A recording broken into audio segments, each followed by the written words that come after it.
Greetings and welcome, guys, gals, and non-binary pals, to episode 393 of the Words About Games podcast, the weekly gamer podcast for words about games. I'm your host, Amy K. Alexander. I'm joined this week by Mr. Vince Patel. Oh, what's good, gamers? Changed it up. Let Moody dance a bit longer. Oh, hell yeah. Never interrupt the dance. How are you, my friend? I don't know. The thing is, we've been talking about Final Fantasy for the last 5 minutes and I haven't looked at him. He might have been dancing this whole time. I think they may have also had the mic muted. Oh, my mic's not No, muted. he does. Oh, there you go. He was very respectful of not interrupting my introduction. Because he knows, like, I get knocked off of my intro. I've said it like 300 times. But I still get knocked off very easily. Yeah, we've all got those. But we're also joined by Mr. Daff and Moody. Yay! Howdy do, everybody. It's Friday. You know what that means. It's the glorious day that is video game day. Indeed. And that's all. Okay. Peace. Peace. We'll see you next time, folks. We're out of here, baby. Final Fantasy needs to be played. Yeah. It's not going to play itself. I've got some games. I've got a game to catch up on. Yu-Gi-Oh. Yu-Gi-Oh. It's time to do. How's everybody doing? Like we did that. Yeah, we're good. We had a very pleasant week. Hang out with some friends. We did a thing that we haven't done for an age.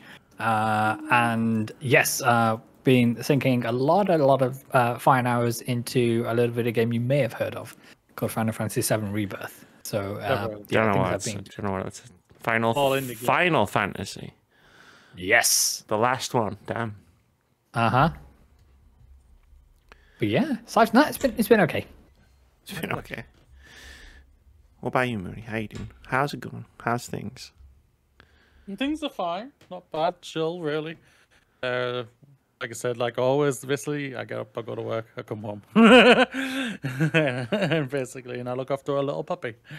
And what I do is literally laid in her mommy's bed, nice and quiet, where she doesn't disturb me. And I'm good. You've jinxed it now.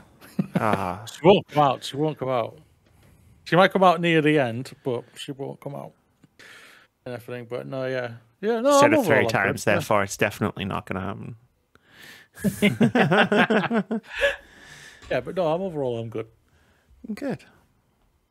That's good. How are you, Amy? Yeah, more to the point. Not more to the point.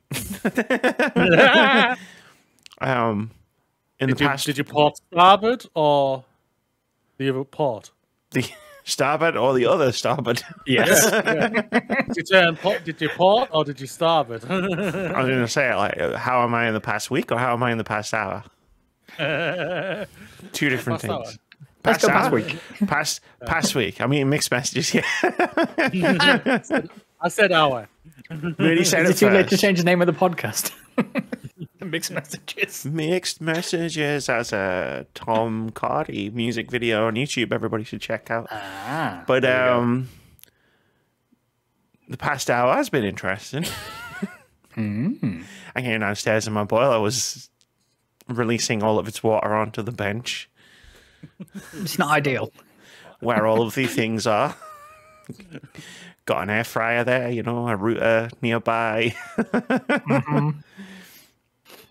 But as I ask you a question, go ahead. Did you instantly kind of reactively try and transmute whatever part you needed to fix said boiler? No.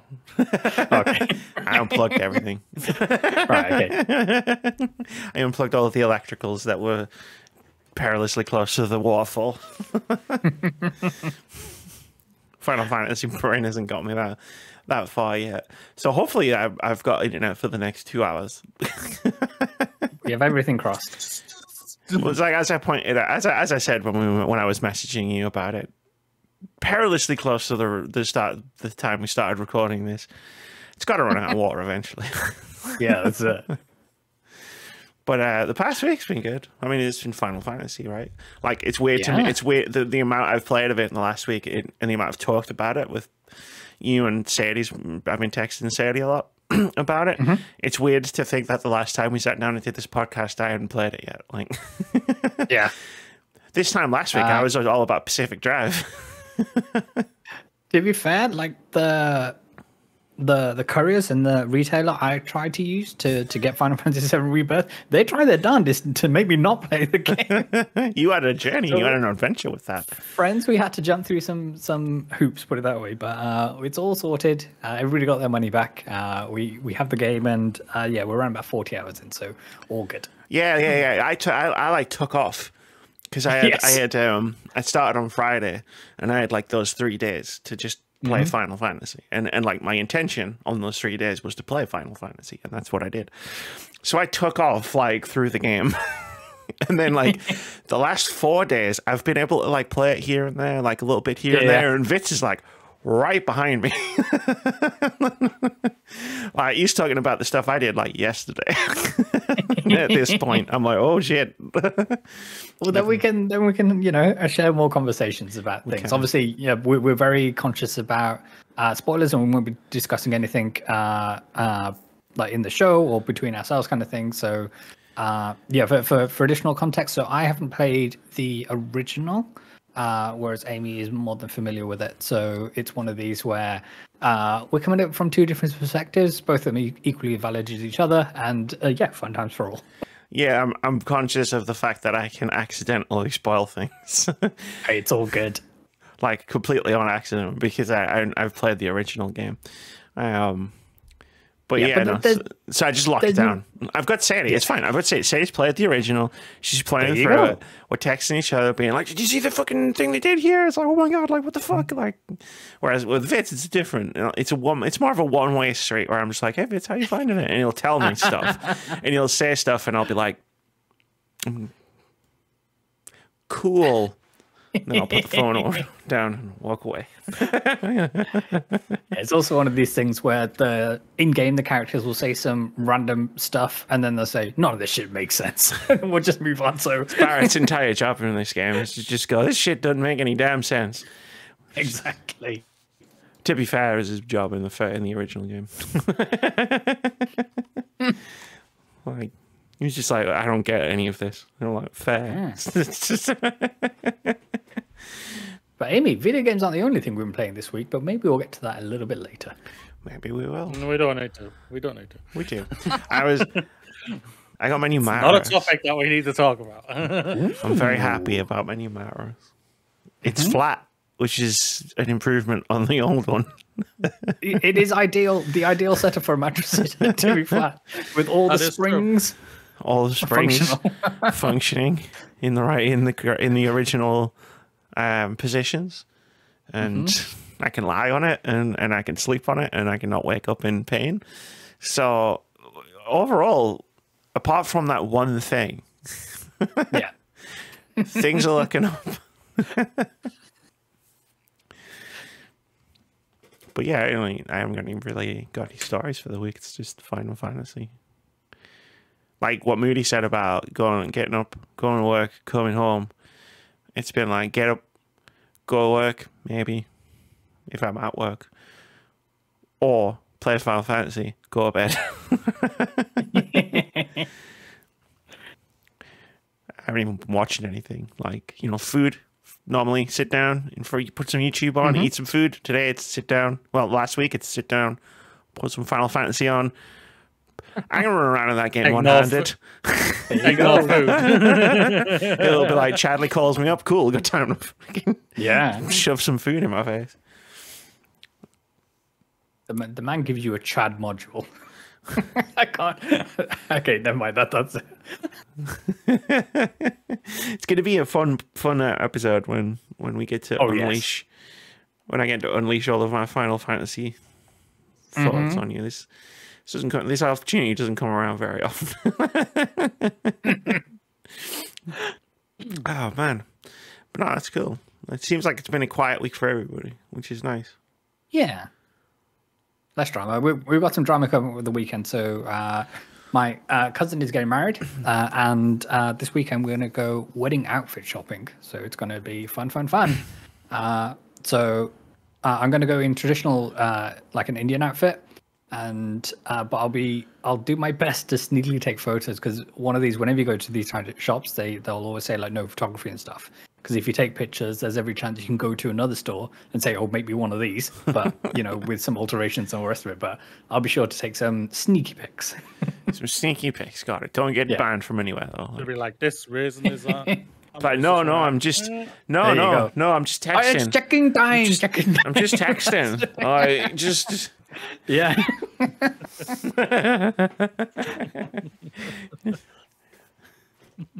That's cool. I can't wait to see it. The last wedding you went to, you sent me a video with a dance. So will it be dancing? There was a little dance number that we did. So, but yeah, I won't say anything more, just in case the bride-to-be or indeed the groom-to-be are watching. So, secrets. Why would they be watching this piece of shit podcast? Because they're come to support me. Oh, that's what that's like. Oh. I can't get anybody to watch this podcast. People stop me and they're like, "So how do you feel about this video game?" And it's like, "Well, if you watch the fucking podcast that I make, I fucking talked about it." And now now it's quite funny. A lot of people did that, and I would be like, "Yeah, sure, I'll be polite. I'll politely engage them in conversation about video games." And then I got more and more annoyed. and then my answer started being, "Yeah, I talked about it 2 weeks ago or whatever." And now they've stopped asking me, which it turns out is good, because it means they've stopped talking to me as much. There you go, they've learned. It's like, listen, man. I talk about to go into work invisible, not have to deal with customers, don't have to deal with people, and just stay out of the fucking way. Yeah, exactly. But Amy's got a new mattress now. She's gonna have a new shiny, deposition as she wakes up in the morning, opens up the curtains. She's gonna sing "Mornings Here." Hey, give it some time. Awesome. I've got to let my bones heal from the previous mattress first, so give it a couple of weeks. She'll get up in the morning. She's gonna release.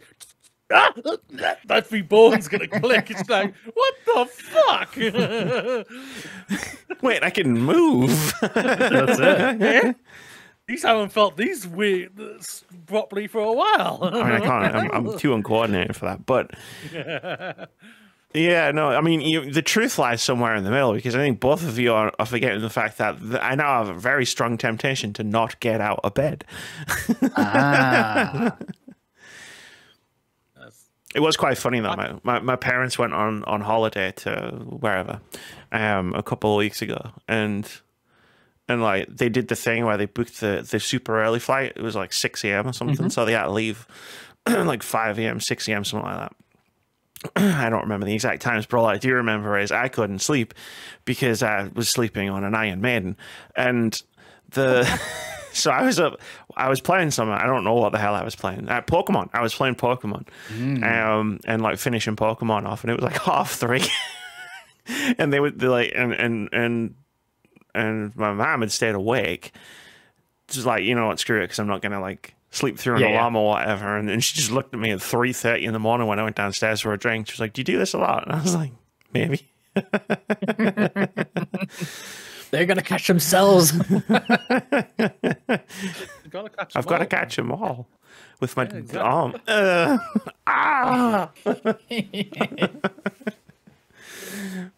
So I'm yeah. Oh, speaking of, you may have not seen this. In Japan, not surprisingly, Toyota and the engineers here, or there rather, have made a working prototype of the purple Pokemon motorcycle from the video game. Now, are they about to get a cease and desist from Nintendo? Maybe, but I don't think they've got any plans to put it in production. They just want to do it as an engineering exercise. Well, Palwell got away with it, so if they can, so could Toyota probably. You mean they're totally legally distinct on the video game? And it probably has is it Toyota a Japanese company? Owned by a Japanese company? They are, yeah. Toyota is a Japanese company, so, so they'll be like, yeah, we're good. You supporting us, we support you. It's all There good. And all like that. If it was like someone in Europe or America or something like that, I'd be like, what the fuck? You motherfuckers! Jeff Keighley, give us our car back! You bastard! We remember that Pokemon car. Rat bastard. But yeah. Talking about Pokemon reminded me. Sorry, that took a second. The Bulbasaur in a hat that I sent a picture of to you, Moody. Like I might in a position next week to get one if you still want one. I might be in the shop again, is what I'm saying. And you got really mad at me last time for not pointing it out to you while I was there. This is me trying to remind you to remind me, otherwise the same thing's going to happen. Interesting. We will talk. I thought we might. Like, why have you got two? No reason. Why do I see two prices out on my card? No reason. That reminds me. Sorry, that reminds me of when I bought my Wii, my Nintendo Wii. Trust me, it's going. Trust me. Trust me. This is gonna go. This story's good. This story's good. So. Obviously, this was in the days when it was brick and mortar, right? And like consoles was super hard to get a hold of on launch day, and I went around all the shops in the places that I lived because I just decided, you know what, I quite fancy a Wii, and I went into Toys R Us, and they were like, "Yeah, we're gonna have 10 to sell on the day, not pre-orders on the day." 10 consoles. And this was the night before, and I was like, sick. This is going to be an all-nighter. Yeah. Like, this is going to be go to Toys R Us. Like, we went home. I was with Russ. I was living with him at the time. Went home, got some food, and I was like, shit, you know what, though? Toys R Us doesn't open until like 9. Kind of got to be at work in the morning. And you might think this story's going, oh, she phoned in sick. She didn't. She had a better idea. She got Russ and was like, do us a favor. Because it would go in the living room, right? So everybody could benefit from it. Yeah. I was going to buy it. And I'd convinced him to just come with me. And then we'll stand in the queue and then I'll leave. Here's my card. Buy me a Nintendo Wii. And so he did that. Like, we queued up. There wasn't even that many people there. There was like 4 other people who were all clearly together. They brought like a tent and everything. Right. And we just stood there in the cold because it was like November or whatever. And eventually, like, we were chatting on with them, you know, like, and I was like, right, bye. So I went away, doing my job. Russ is in the queue. They hand out leaflets. And he's calling me up. He's like, which package do you want? And it's like, we don't have smartphones. It's 2004 or whatever it was. So I was having to get him to describe all of the packages. And in the end, I just went, whichever one has Zelda. Yes. Just get me one that has Zelda. And we're fine. 'Cause it comes with Wii Sports. So we got the multiplayer thing. So I got home later that day. And I could hear Zelda. Like the music. And I walked in. And he was just there on the couch. With a controller. And then I woke him up and I was like, fucking, nice job, you got it in the Wii. And he went, here's the receipt. And I was like, why do I need the receipt? I'm not going to return it. And he was like, oh, you'll notice on there I spent another 80 pence. I bought myself a chocolate bar. I hope that's all right. And I went, mate, you just stood in line all night to buy my Nintendo Wii for me. You could have bought way more than a chocolate bar. And then he looked at me and he went, can I get your card back? And I went, no. Let's play some tennis. You've had a sleep. You're primed. Let's go. So there's my funny buying a Nintendo Wii story. Mm-hmm. But I'm unmuted. I don't know. Well, you know what? No, you know what is not funny, Amy? What's not funny? F1. It sucks right now. I'm here. I know. I gave up after 10 laps. Oh, that's when he was 10 seconds away ahead of everyone. Is Vit's about to do the whole video game thing? It's good after 20 hours. I wish I could. I was going to say it gets even worse for F1. So for those who are not up to speed, so Red Bull Racing, the defending champions, have been going through a rough patch at the moment, not necessarily on track, but for the alleged shenanigans of one Christian Horner, the team principal, after allegations came out that they were, or something went down between them and their assistant. Red Bull did an investigation and found they looked at themselves and thought, you know what, all good, no harm, no foul. The victim has the right to appeal, and then they left it at that. No information was shared. A few days later, a Google Drive directory was leaked. I love this. With essentially, girl came with the receipts. She had screenshots of everything that went down, allegedly, with videos and pictures and all this stuff. Stuff which would be hard to fabricate and, overnight or whatever it was. But still, they did their investigation. They had a look. No harm, no foul. Now it turns out that they are now suspended. Not Christian Horner, not during the investigation or anything like that. There might be a case where you've done some shady shit. What we're going to do, we're going to put you on, we're going to suspend you, no pay until we do the investigation. Then if everything's okay, we'll bring you back. No, he was fine, rich white man that he is. Then the alleged victim, she gets suspended for no good reason. But that's what it is. But yeah, on track, it's a Max Verstappen show, but everybody knew it was going to be the case, but we all had false hope anyway. But good news, IndyCar is back. They're racing at St. Petersburg on the streets of Florida. Races on Sunday, so be sure to check that out if you want some actual competitive single-seater action. You said St. Petersburg, and I was like, "Oh, this is going to take an interesting direction." Yes. Yeah. Not that Florida's much better, but yeah, potato potato.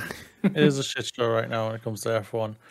And I love how F1, who does all stuff content for F1, it's the most popular it's ever been because it's still riding the waves of 2021, mate. Mm-hmm. They don't realize it yet. They think it's always going to be that good and everything like that. I was thinking, no, it's not. No, that's why I dip in and then I dip out. Yeah. And then I sit back and I watch all of the shenanigans, the crypto sponsorships, the sexual impropriety allegations, and I just go, oh man, sucks to be F1. Yeah, I'm glad I tipped out. Like people on social media are like, Drive to Survive is going to be like Drive to Survive isn't going to talk about Christian Horner getting accused of sexual harassment. Yeah, that'll be next season. He's a rich white guy. Rich white guys don't have to face consequences for the things that they do. There's all of this stuff going on, which is obviously absolutely worth discussion. But then it clouds the fact that the season started as done for a couple of, or this season and possibly the year before. We're starting off by going and continuing the world tour of terrible regimes of countries to go to. So we started off in Bahrain last week, Bahrain. This week we're in Saudi Arabia. Woo! Yep, going to be in Qatar eventually, and Abu Dhabi, the whole Baku, Florida, all of them. Yes, America, there is a Grand Prix. Yeah, 3 of them. UK's a pain in the ass, are you? Sure is. But no, it's like, but I have a friend who still religiously watches it. I'm like, I kind of have two friends. In and out recently. There's me and whoever this other person is. Yeah, no, but like he's like religiously watches it and everything like that, and he's like, it was shit when the Mercedes were dominating. Yeah, but we had a world championship battle then, you fucking idiots. Yes, there may have been 2 silver arrows, but they still had a championship battle. Here, it's one white guy fucking off 30 seconds ahead. And I'm just like, no. Go away. Leave me alone. You know what time it is? It's game time. It is. Game time, yeah. Games to check-in time, yeah. Oh, are we doing a games check-in first, are we? Yeah, let's go to games check-in because mine's a quick thing. You've already talked about Final Fantasy, so there we go. We can mark that off. But yeah, let's go. Yu-Gi-Oh! Master Duel. Holy shit. I went back and it was like, fuck yes, because they added in a thing that now I'm pretty sure is now left. Thanks, Konami. Thanks. So they brought in GOAT format. And if you don't know what GOAT format is, trust me, I actually don't understand it very well either. But either way, like Queen's Blood. Format?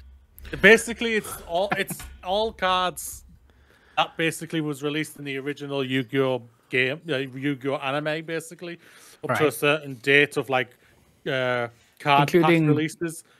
Blue Eyes White Privilege, that one. The privileged guy, yep. Green Eyes, Yellow Dragon.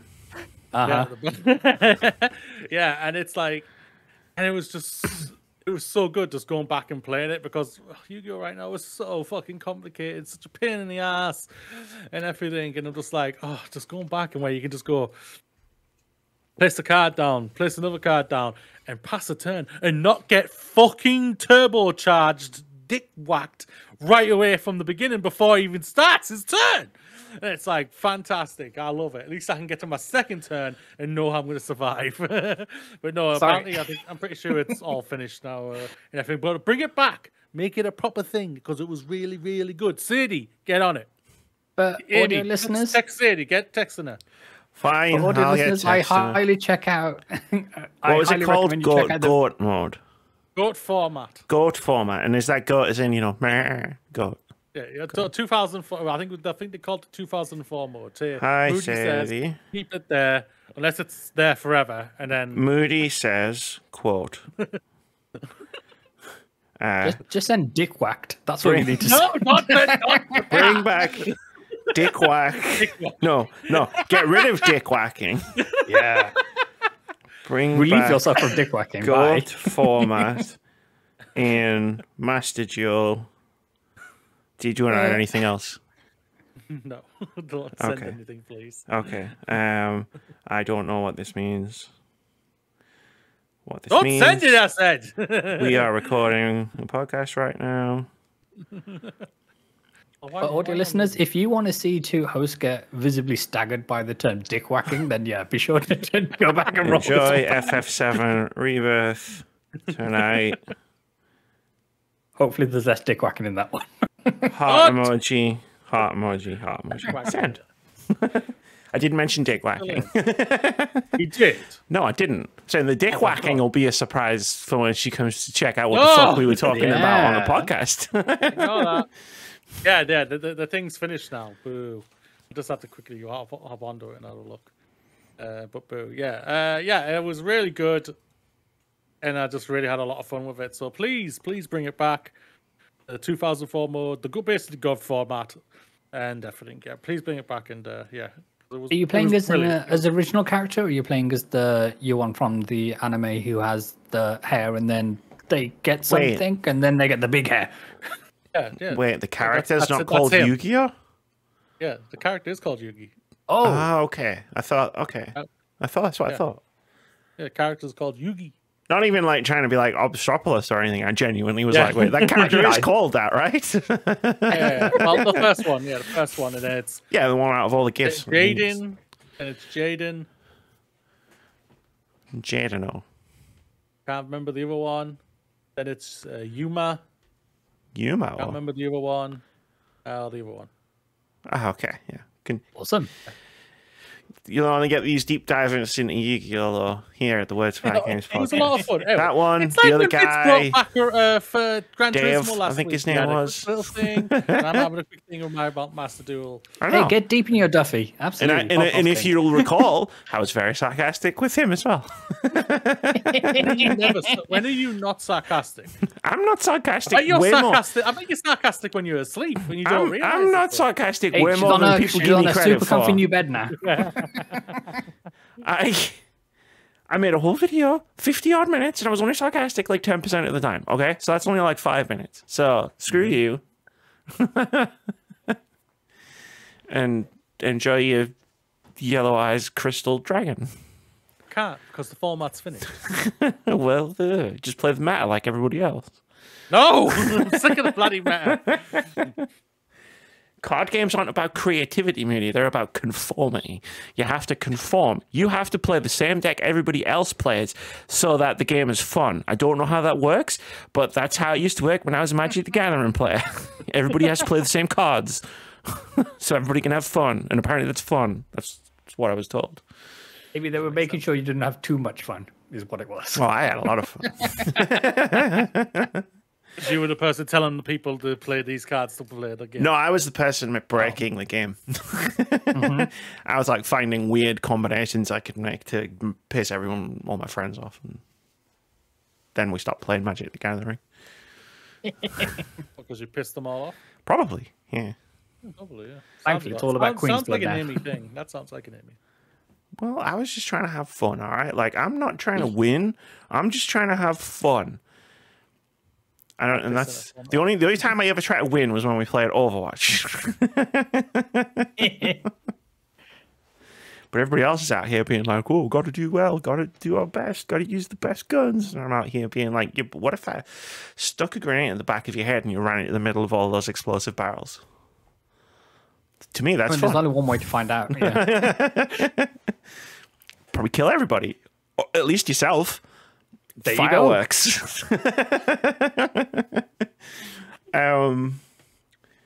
She said, "Lol, okay." Awesome.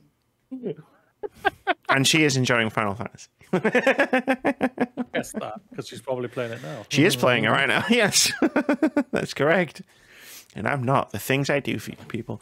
Yeah, you even made up a leak just so you can continue playing it. Oh yeah, that's what I was doing. Yeah. Hey guys, I got a leak. I'm definitely really I can't play do the podcast. Oh, Amy, it says you're playing Final Fantasy. Oh yeah, it's on AFK. It's fine. So where we going next? Where we dropping next, boys? Tilted Towers. Anyone? That's still a thing. Is Tilted Towers still in Fortnite? Maybe? I've never played Fortnite. You're asking a person who's never played Fortnite.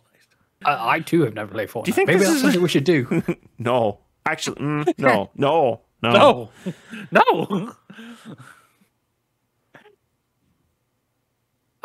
Should we quickly talk about something else that we played this week that wasn't a video game?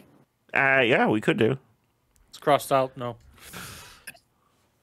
It's still there on the Google Doc that I'm looking at. Friends, this week we did a thing. We put together a little D&D, Dungeons and Dragons, for those who aren't familiar, one-shot for the wonderful co-hosts of the Words About Games podcast, chaired by yours truly. And word around the water tower is they had a good time. So this may be something we're doing again, at least to finish off the one-shot, because why the hell not? But yeah. It's available on my YouTube channel, and we'll be uploading it to Twitch and things as well. What's the address of that YouTube channel? Oh, you can go to youtube.com/VitsPatel or just search @VitsPatel in the little search bar over there, and you'll find it. And how did Moody find his first ever D&D? We start fighting over checking it on and off of the document now, because that's all we've been doing for the last few minutes. I found D&D very fun. It was a lot of fun. There's no doubt about it. I enjoyed myself, and I think thank you very much. I was many times. So I'll continue to blue the face. Thank you very much, Vitz. You're very welcome, and also suck it to all the people who didn't do this for you.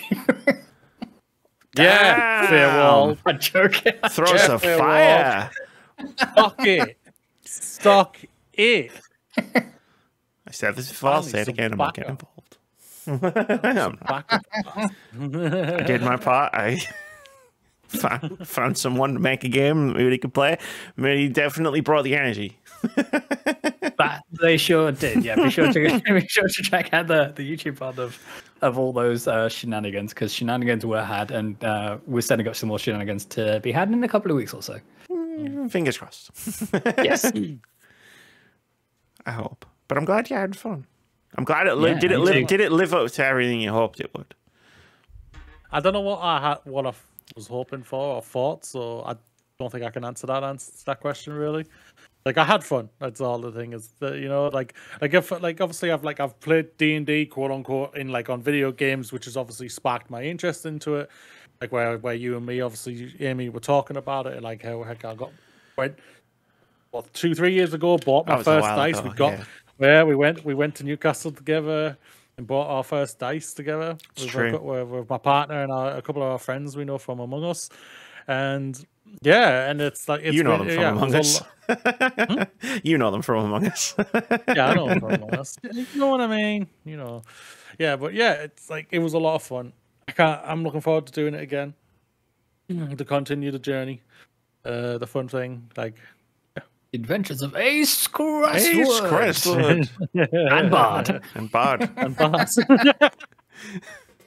I will like if it's nailed it perfectly. Like, I completely forgot your character's name. But see, this is how things happen in D&D. Like, because you're like, I forgot the name.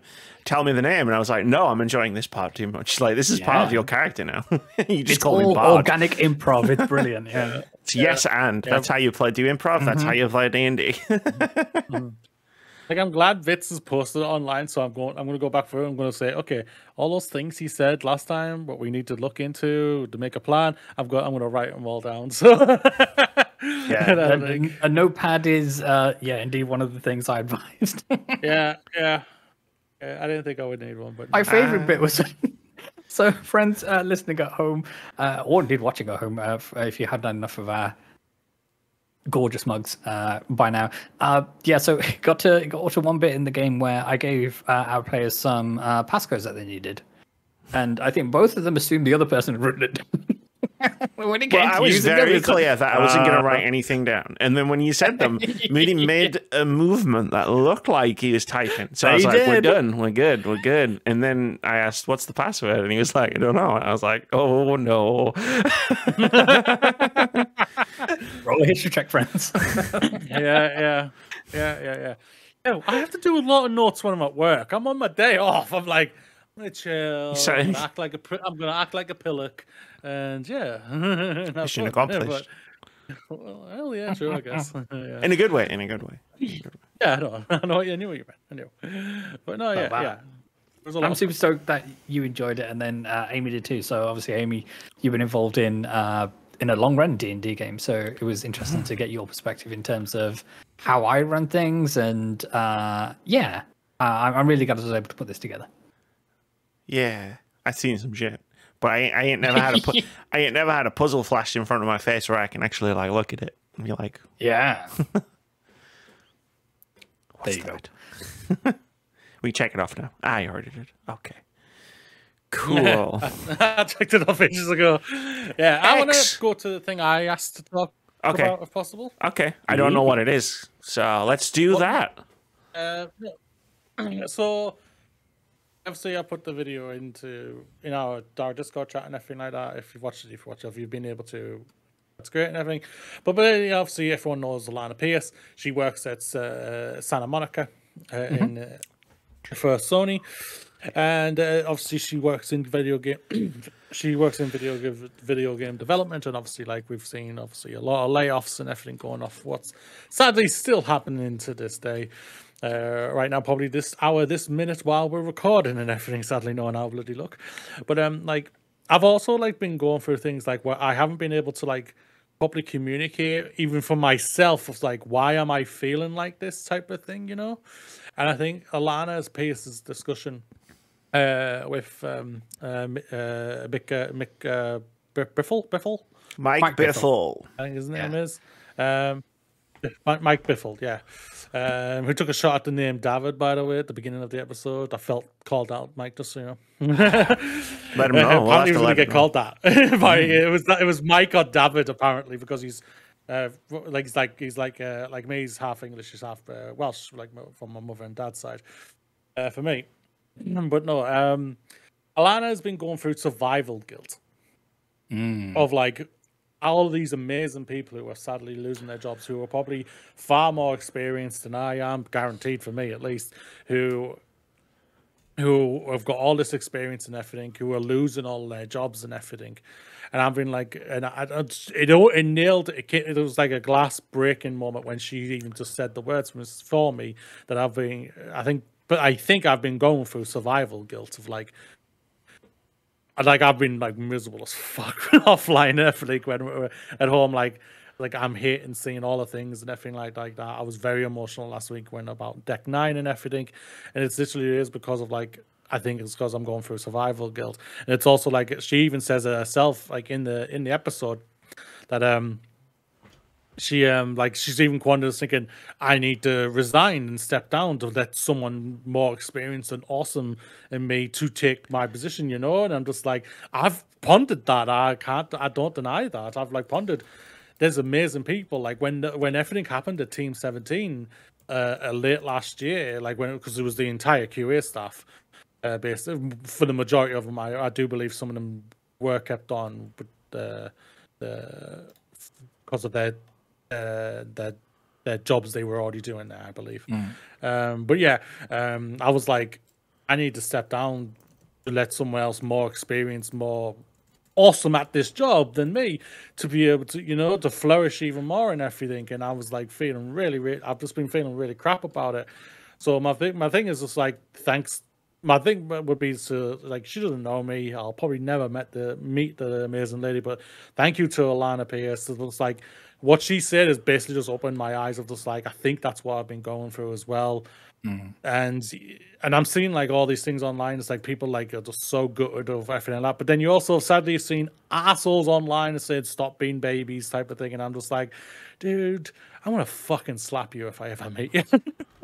I will never hurt somebody, but you know what I mean. It's I will send me. Right, you find them, right, and the people you want to slap, and you're like, you know, you're a non-violent person, and you know, you just be like, you know what, 1 second. She is. And then you just, and then I'm just like behind them, and then you get them to turn around, and I've already got the fist out, and I just hit them in the face. I'll hit them. I'll hit a fucking gamer. I don't care. Absolutely. Especially the ones which are celebrating layoffs.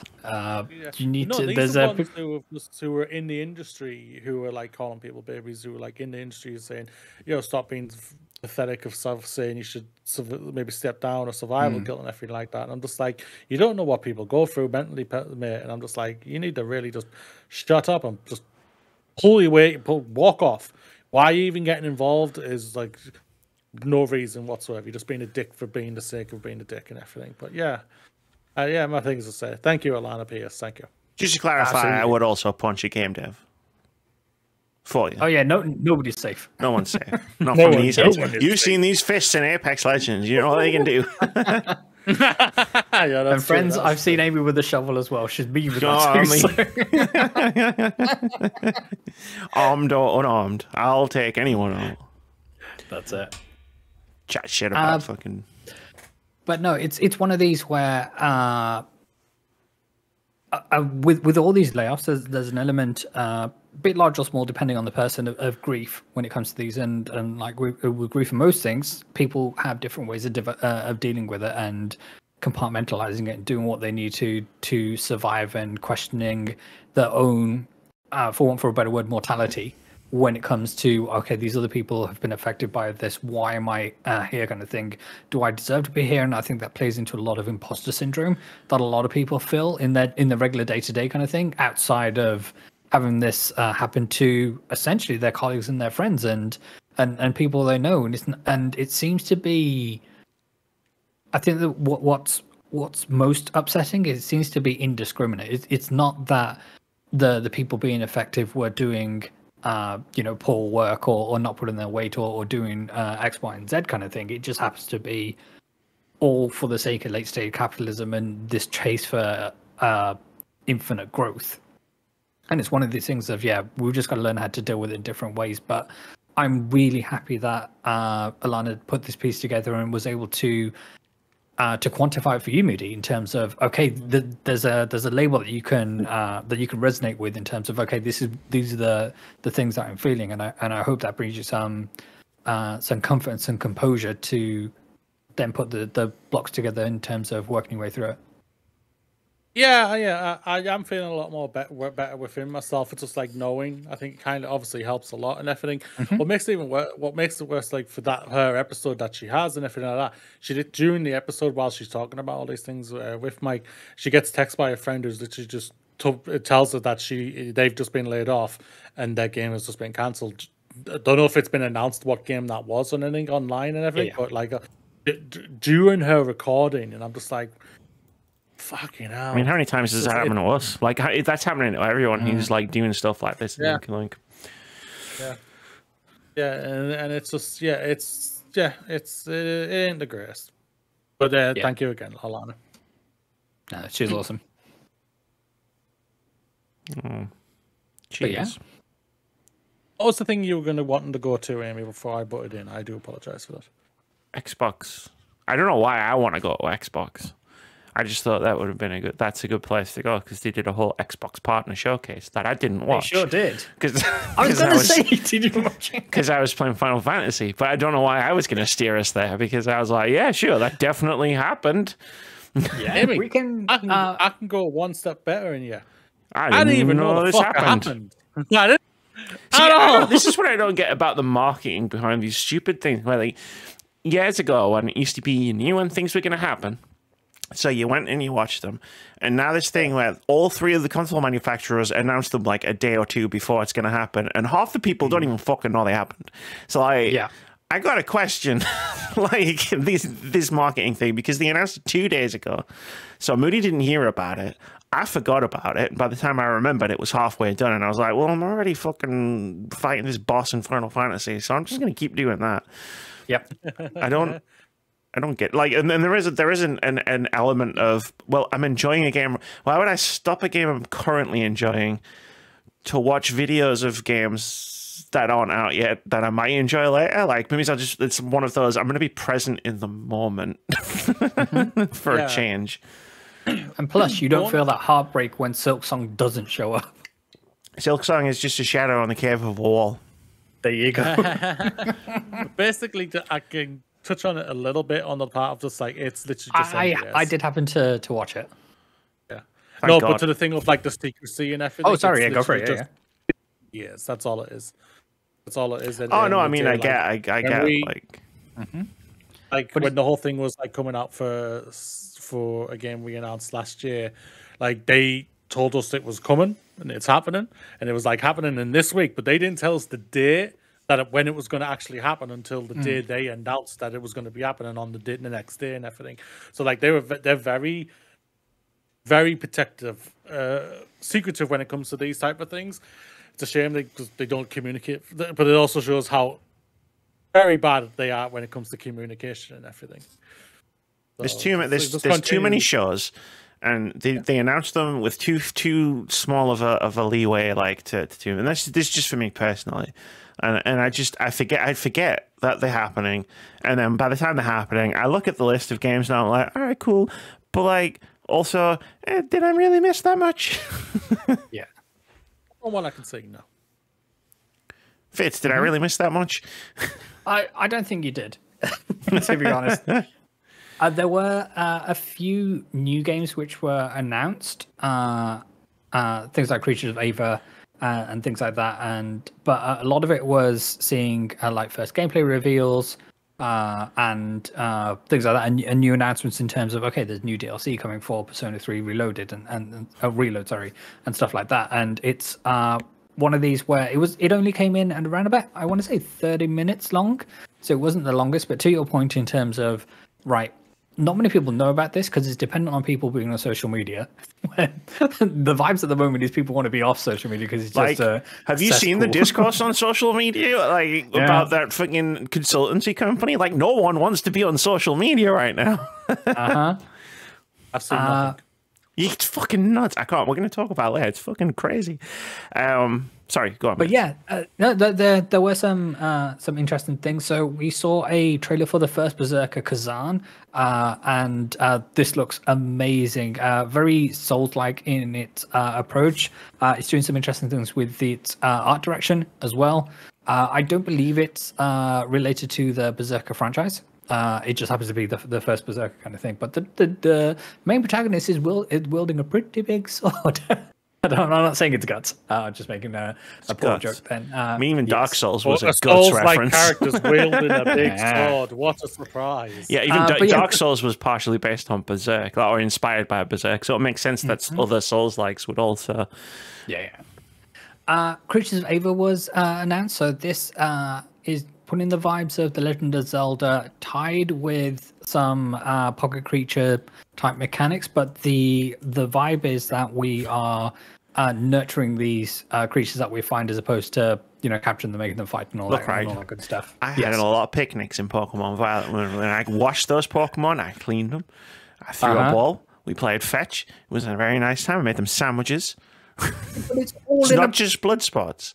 It's all branded in the Pokemon prison yard. That's not called prison yard. It was just you just put a table down in the open world and they run and frolic free. No, you give them a sense. You give them the sweet relief and the memory of what freedom was, and then you trap them in the little ball again. Where do you keep your creatures of air, Vit? Where do you keep them? I don't know. We don't know yet. Yeah, but it's not. But it's not in frigging freedom. I'll bet they've got their own little balls. They might not be balls. Maybe they're squares, but they'll have them. Maybe they're cubes. Guarantee. Ominous obelisks.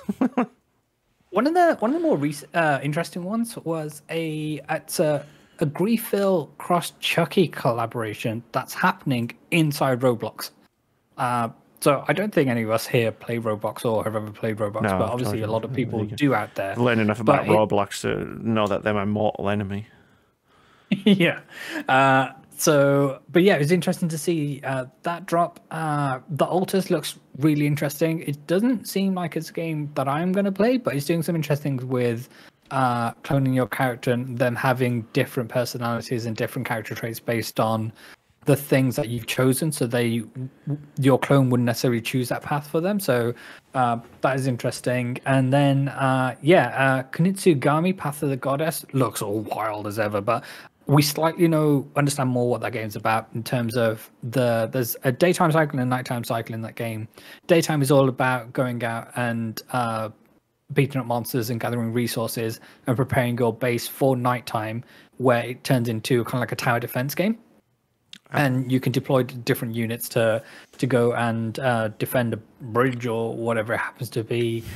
But outside of that, I think it was okay. I don't think it was shocking, but we didn't get any.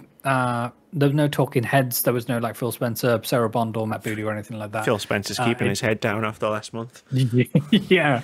But yeah, Final Fantasy 14 is there's an open beta starting now, and March 21st is when the release is. So go check that out and become a Scion of the Seventh Dawn. No, thank you. Not right now.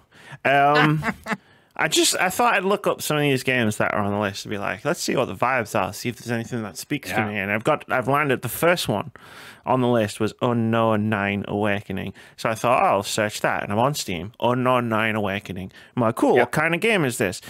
And the four tags that it has on Steam are action, adventure, and 3D. So I'm like, cool. So it's a video game. Fantastic. Yes. Thanks for that. Like, I don't know what the vibes are now. It's like, and I'm on the Steam page, like, user submitted tags. Ah, damn users, you can never trust them. But no, that's cool. Like, I do plan on like having a look. Like they usually post stuff on the Xbox Wire or something. There's a bunch of previews for most of these sites on Xbox Wire, and there'll be like an in-depth one for Monster Jam Showdown if Monster Trucks is your thing and you want to see Gravedigger doing Gravedigger things out there on the racetrack. So yeah, cool. Well, there's two Capcom shows happening like in the next week as well. One of them's Kunitsugami, Path of the Goddess. Yeah, so I'm sure I'll learn more about that game. Even more about that game if I choose to. But yeah. Oh, and Tales of Kanzara, Zao, was shown again. I probably butchered that pronunciation. I apologize to everyone involved. But yeah, that game looks incredible. And if Prince of Persia was your vibe, then this looks right up your Strasser as well. It's the air of the Metroidvanias. Everybody was like, Hollow Knight now. Well, it's not coming out ever, so we'll have to do it ourselves. And they did. Yeah. Yeah, that was the showcase. Cool. So it was an alright showcase. Right. It was. I mean, Snowbike Mike and Paris Lily bought the heat with their commentary kind of thing, and Mike is just excited for anything that's Xbox related happening. So he bought the energy. He would be excited if he saw someone opening a can of beans. He would somehow make that exciting. Hey, and I'd be there. I'd be there to watch. We'd be watching it. We would be. We'd all watch it. Shout out to you, Snow, Mike. I don't know. Like yeah, definitely shout out, Mike. But it's I don't know. It's weird. It's a weird one where it's like I've been feeling it all year. I don't know what it is. Like like the showcases and directs and stuff. Where I've watched some of them, like and skipped on others. But it's just like the entire like of the first 2 months and a week of 2024. It's just been like I'm not feeling it, right? Like yeah. Or it's just like, oh, we're gonna show you all these trailers for all these games, and I'm like, yeah, all right, I guess, but like, I don't know, for whatever reason, I'm not in the mood. It's a really weird thing. Yeah, I understand where you're coming from with it as well, because I think this is just a me thing of like there was always something special when it came to the June part of it, like obviously when E3 or some Game Fest and everything, but because like no one was really talking. Showing their games for the most part all the way up until then and everything, and then obviously it was the big extravaganza thing and everything, and we're all excited and whatnot. Now we don't really have that. Yes, I know we have the Summer Games Fest, but it's Jeff Keighley people. We don't care about it. So that's all gone really. The excitement's gone because everyone's now shown that they can basically put a trailer out for free, basically, even though they can democratize E3 or what E3 stood for. Yeah, I think yeah. E3 is now gone, like we all know, and but what PlayStation and Nintendo already knew, we can do it all by ourselves, and we don't need anyone's help to do it. And basically, that's what Xbox are doing, and it's just like. It'd be funny if we get another one in like 2 months' time. Well, we're definitely getting one in June because they said so. Yeah, they are. And EA keeps talking about May for some reason, so I'm guessing there's something happening in May somewhere. Okay. Yeah, a couple of times they've mentioned May. Well, apparently, your favorite person is saying it's coming still, Amy. So that's not on the docket, E3 tend to do things earlier because they, for my understanding at least, is they want not to be lost in the noise of everybody else talking about their showcases around that time. I don't think people got lost in the noise. Like the thing of having everything sort of happen in the space of that 1 week, and it was never just that 1 week. There was other shows like Gamescom and Paris Games Week sometimes, but like I think you had everyone's attention.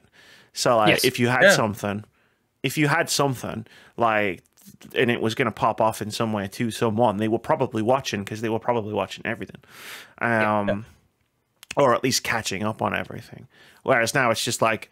We didn't know there was a partner showcase. I didn't bother watching it because I was playing a game. Like,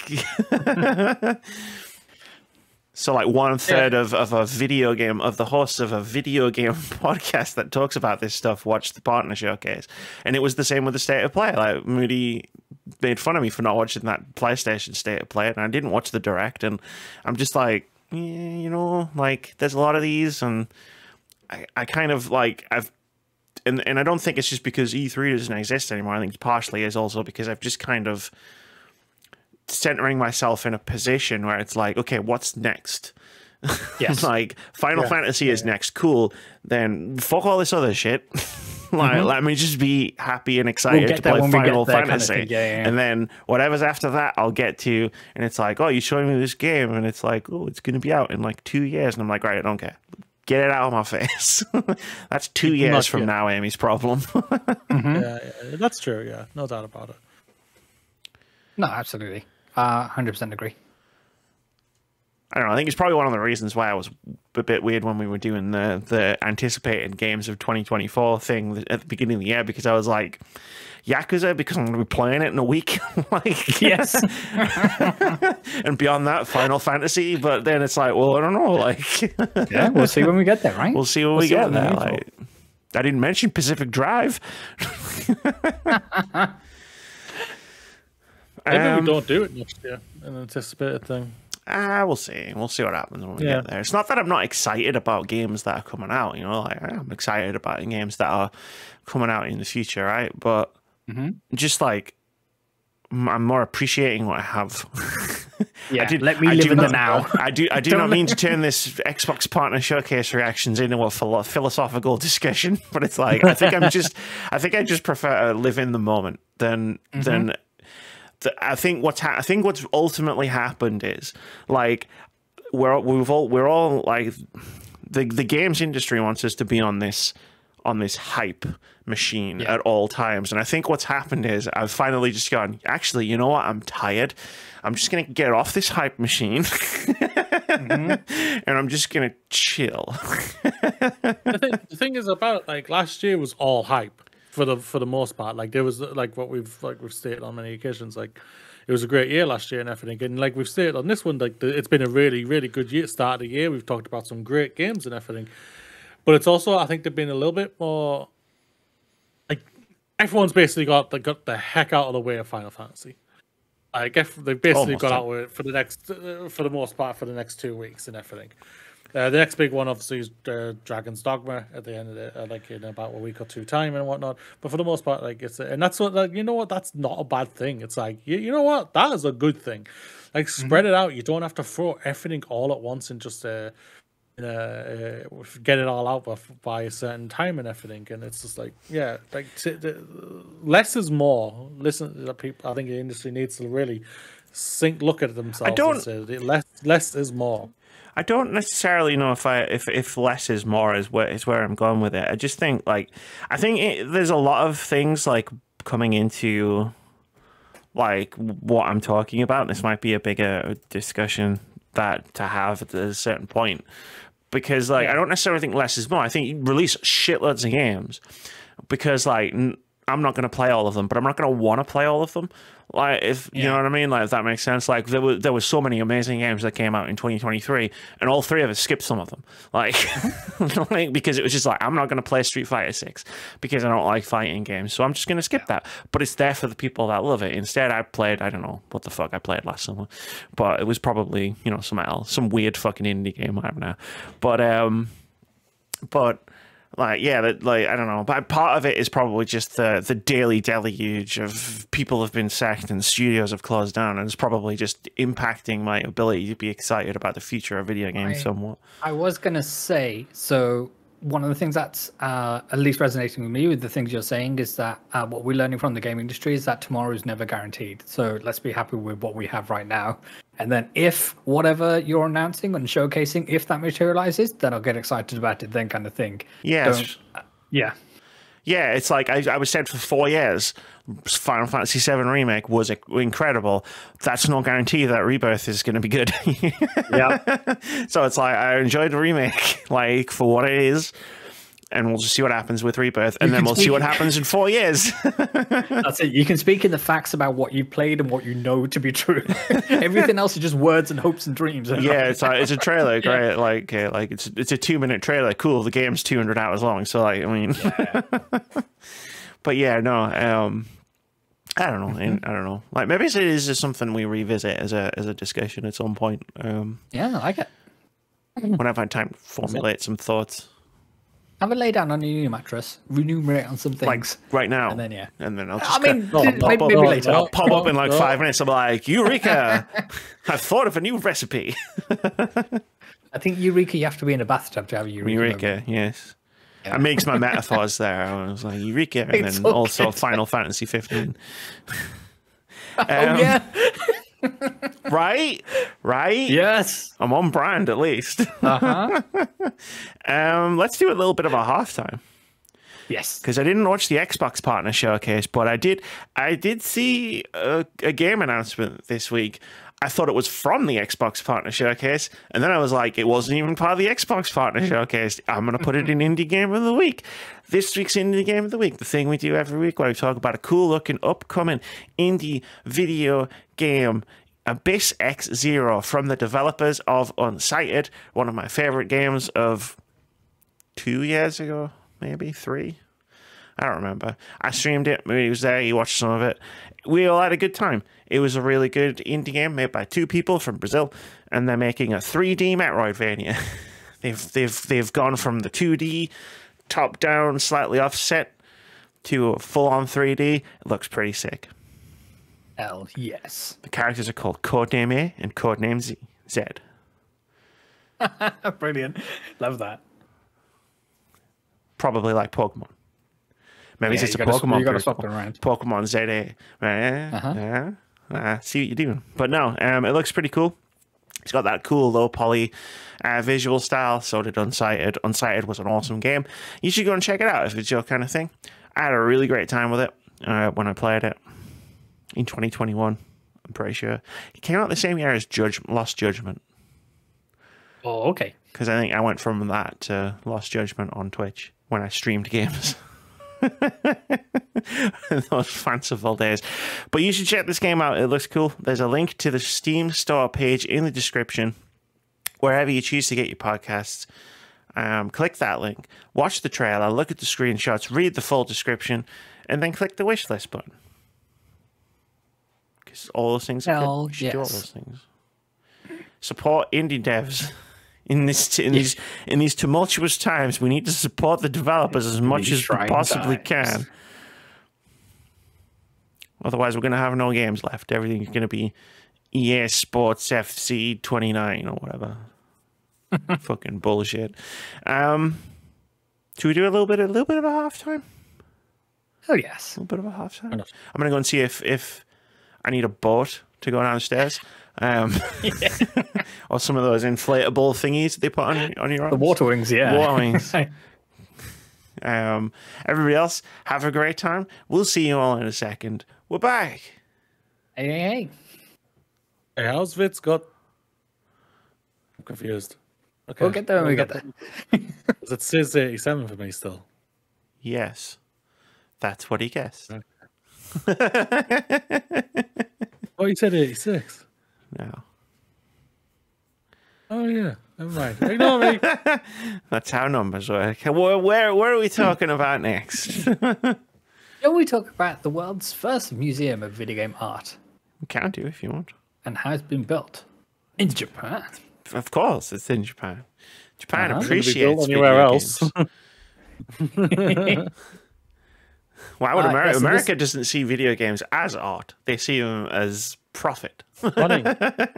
Money. Was it Roger Ebert who was trying to say that they weren't art? Yeah, but Roger Ebert's a boomer, so it was a boomer. Yeah. Mm-hmm. Boomers' opinions about video games don't count. Just like our opinion about TikTok doesn't count, because that's true. Or Roblox. Well, my opinion about Roblox counts somewhat, not the game itself, but more all of the other things. Go watch people make games as YouTube channel to learn more. Cool. So this is a story how Japan will get the world's first museum dedicated solely to video game art. Developer Daiwa House Industry has recently broken ground on the site in Yokohama. It's due to be completed by July 2027. I know Yokohama. Yeah. I've been there in a few video games. Sure have. The museum will showcase artwork, character designs, and soundtrack, and it's set to include exhibits which will make use of the very latest CG technology. During the night, projection mappings will create game-like experience when the museum is even when the museum is closed. So yeah, hell yeah! Video game art's cool. One day, yeah, sure is.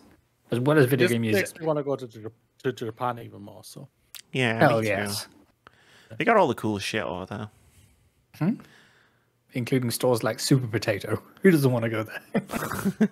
I mean, I want to go there. I've never heard of it before. But so that is the technology shop, or the technology shop that they have in Akihabara. And yeah, it's just called Super Potato. Super Potato. Yeah. I mean, I want to go to this museum though. Sounds great. Yes. Like I'm someone who wants to buy art books, like video game art books. But also they're really expensive. Yes. So I have 2 or 3, but I only have ones from from actual games that I've bought, where they've come with art books in the box, and they're old because most video games physical editions don't come with anything in the box now. You're lucky if you get the You're lucky if you get a disc.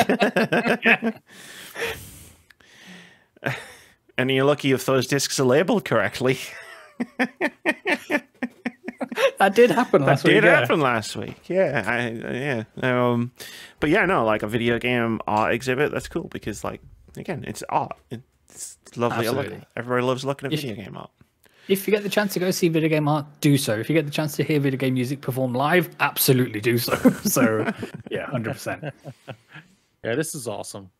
You know what else is awesome? Capcom increasing the starting salary by more than 25%. Let's go. In Japan. Yes. Very important caveat. They would be looked down upon in America, so they'd be like, "Wait, why are you trying to help your employees over here in America?" I saw that comment, you know. So like, I've seen people talking about this, and like in the story, like it goes into detail about all this stuff, and one of the things they said was like, you know, it was about market conditions and like they were helping their employees, and I literally saw someone reply to that on social media. Oh, actually, the market conditions dictate that they should be firing people, and I was like, fucking hell, man. People will argue about anything. Sorry to bring that up. It's just you literally said the thing that I've literally seen someone say IRL in real life. The thing is that I'm hearing a lot is that everyone is saying the market conditions as their argument these days, and I'm just like, fuck off. Seriously, fuck off. Look, the market conditions. I did that in a stupid voice in my video, in my game credits video, because that was what Rockstar said in 2000, whatever it was, when they closed down one of their studios due to the market conditions. Oh, fuck off, mate. Like, you're a video game company that needs to make video games. If you're telling me you can't afford to make video games, you're in the wrong business. I don't know what to tell you. This is awesome, though. Like, it's good to see like an investment in staff, because we've talked about throughout the layoff apocalypse that is besieging the video game industry. Like the way that companies are going to get out of this is by investing in the people that they already have, and by investing in future talent to make awesome video games that they can sell for money. There's a logical disconnect happening with specifically with Western video game companies there about the making video games to sell for money part. It's like, if you make video game, I buy video game, you take money. It's like, it goes back to what I said last week, wasn't it? It's like Nintendo retain their staff. They don't get rid of them or anything like that. Like, sometimes, obviously, people have moved on to go somewhere else. That's their decision and everything like that. But if someone's like really, really good and everything like that, they don't, like, they keep them. So like, their first game, yes, it was good, but the next game's gonna be better, and so on and so on. And like, and I think, and to see Capcom now coming out and saying, "Yo, we're gonna raise your new graduates up to, like, basically would be around $2,000, $2,000, which is basically 0p for us in the UK." But yeah, it's like, it's amazing to see this, and that's basically, this is one, helps new graduate, but also says to people, say, "Yo, come work here. The video game yes, come work here. We are an inviting company. We want you to be there. We're inviting in Japan, America. Maybe that's questionable, but that's America's fault." That's Western ideology's fault. Shout out to Capcom. Not only are they looking after their staff and the new stuff that they're bringing on, but they're also doing solid work supporting the thirsty people in the video game space at the moment. Some of their work over the past couple of years have been chef's kiss. Yeah, they've been doing me specifically a great service. Exactly. Yes, indeed. But now, Capcom, here we go. It's time to do me specifically, you know? Yes? For audio listeners, me deciding Sorry. Dino Crisis. For audio listeners, I just want to rewind the tape and point out that Moody said it's time for Capcom to do me specifically. Yes, do me specifically. Those were his exact words. I will accept it. Not this Silent Hill 2 shit. What Konami are doing, whatever the hell they're doing over that game. I was going to say, that's a different company. Fucking Dino Crisis in your RE engine now, please. Please.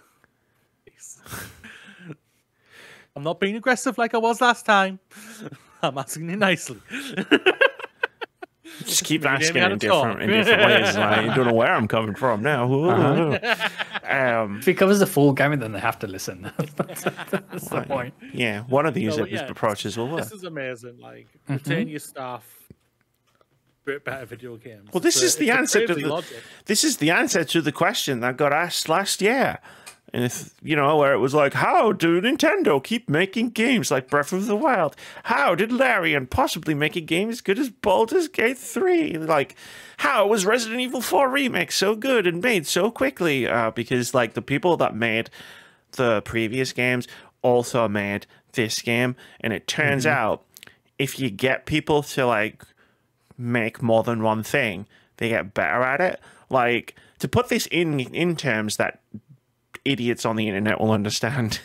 Like, when you play your video games and like you play like a level and then you play that level again and you're better at it the second time. That's how video game development works too. You mean when you don't have to get new people in who have to learn how to reinvent the wheel from scratch every single time? That's not the way to do it? Surprisingly, Vince, that's not the way to do it. Oh my days! It's crazy, right? Like, I know I'm talking. Yeah. I know it sounds like I'm talking like in like these weird like concepts and terms and stuff. But like, yeah, if you get people to make Assassin's Creed 1, and it's okay, it's fine. It's got some problems, but there's something potential there. But then you get the same people to make Assassin's Creed 2. Guess what? You've got a banger on your hands. You blew my mind with common sense. Like Mass Effect and Mass Effect 2, because they basically were the same team. Yeah. For the whole trilogy and everything like that. But yeah. Well done, Capcom. Well done. Good on them. Burned a lot of sarcasm in there. Not gonna lie. Sarcasm in, I swear. I burned a lot of sarcasm in that section. Okay. You've got an unlimited supply of that sarcasm. You find it somehow. It's true. It's very true. Yeah. Can we talk about something I stumbled upon while I was looking up review embargoes?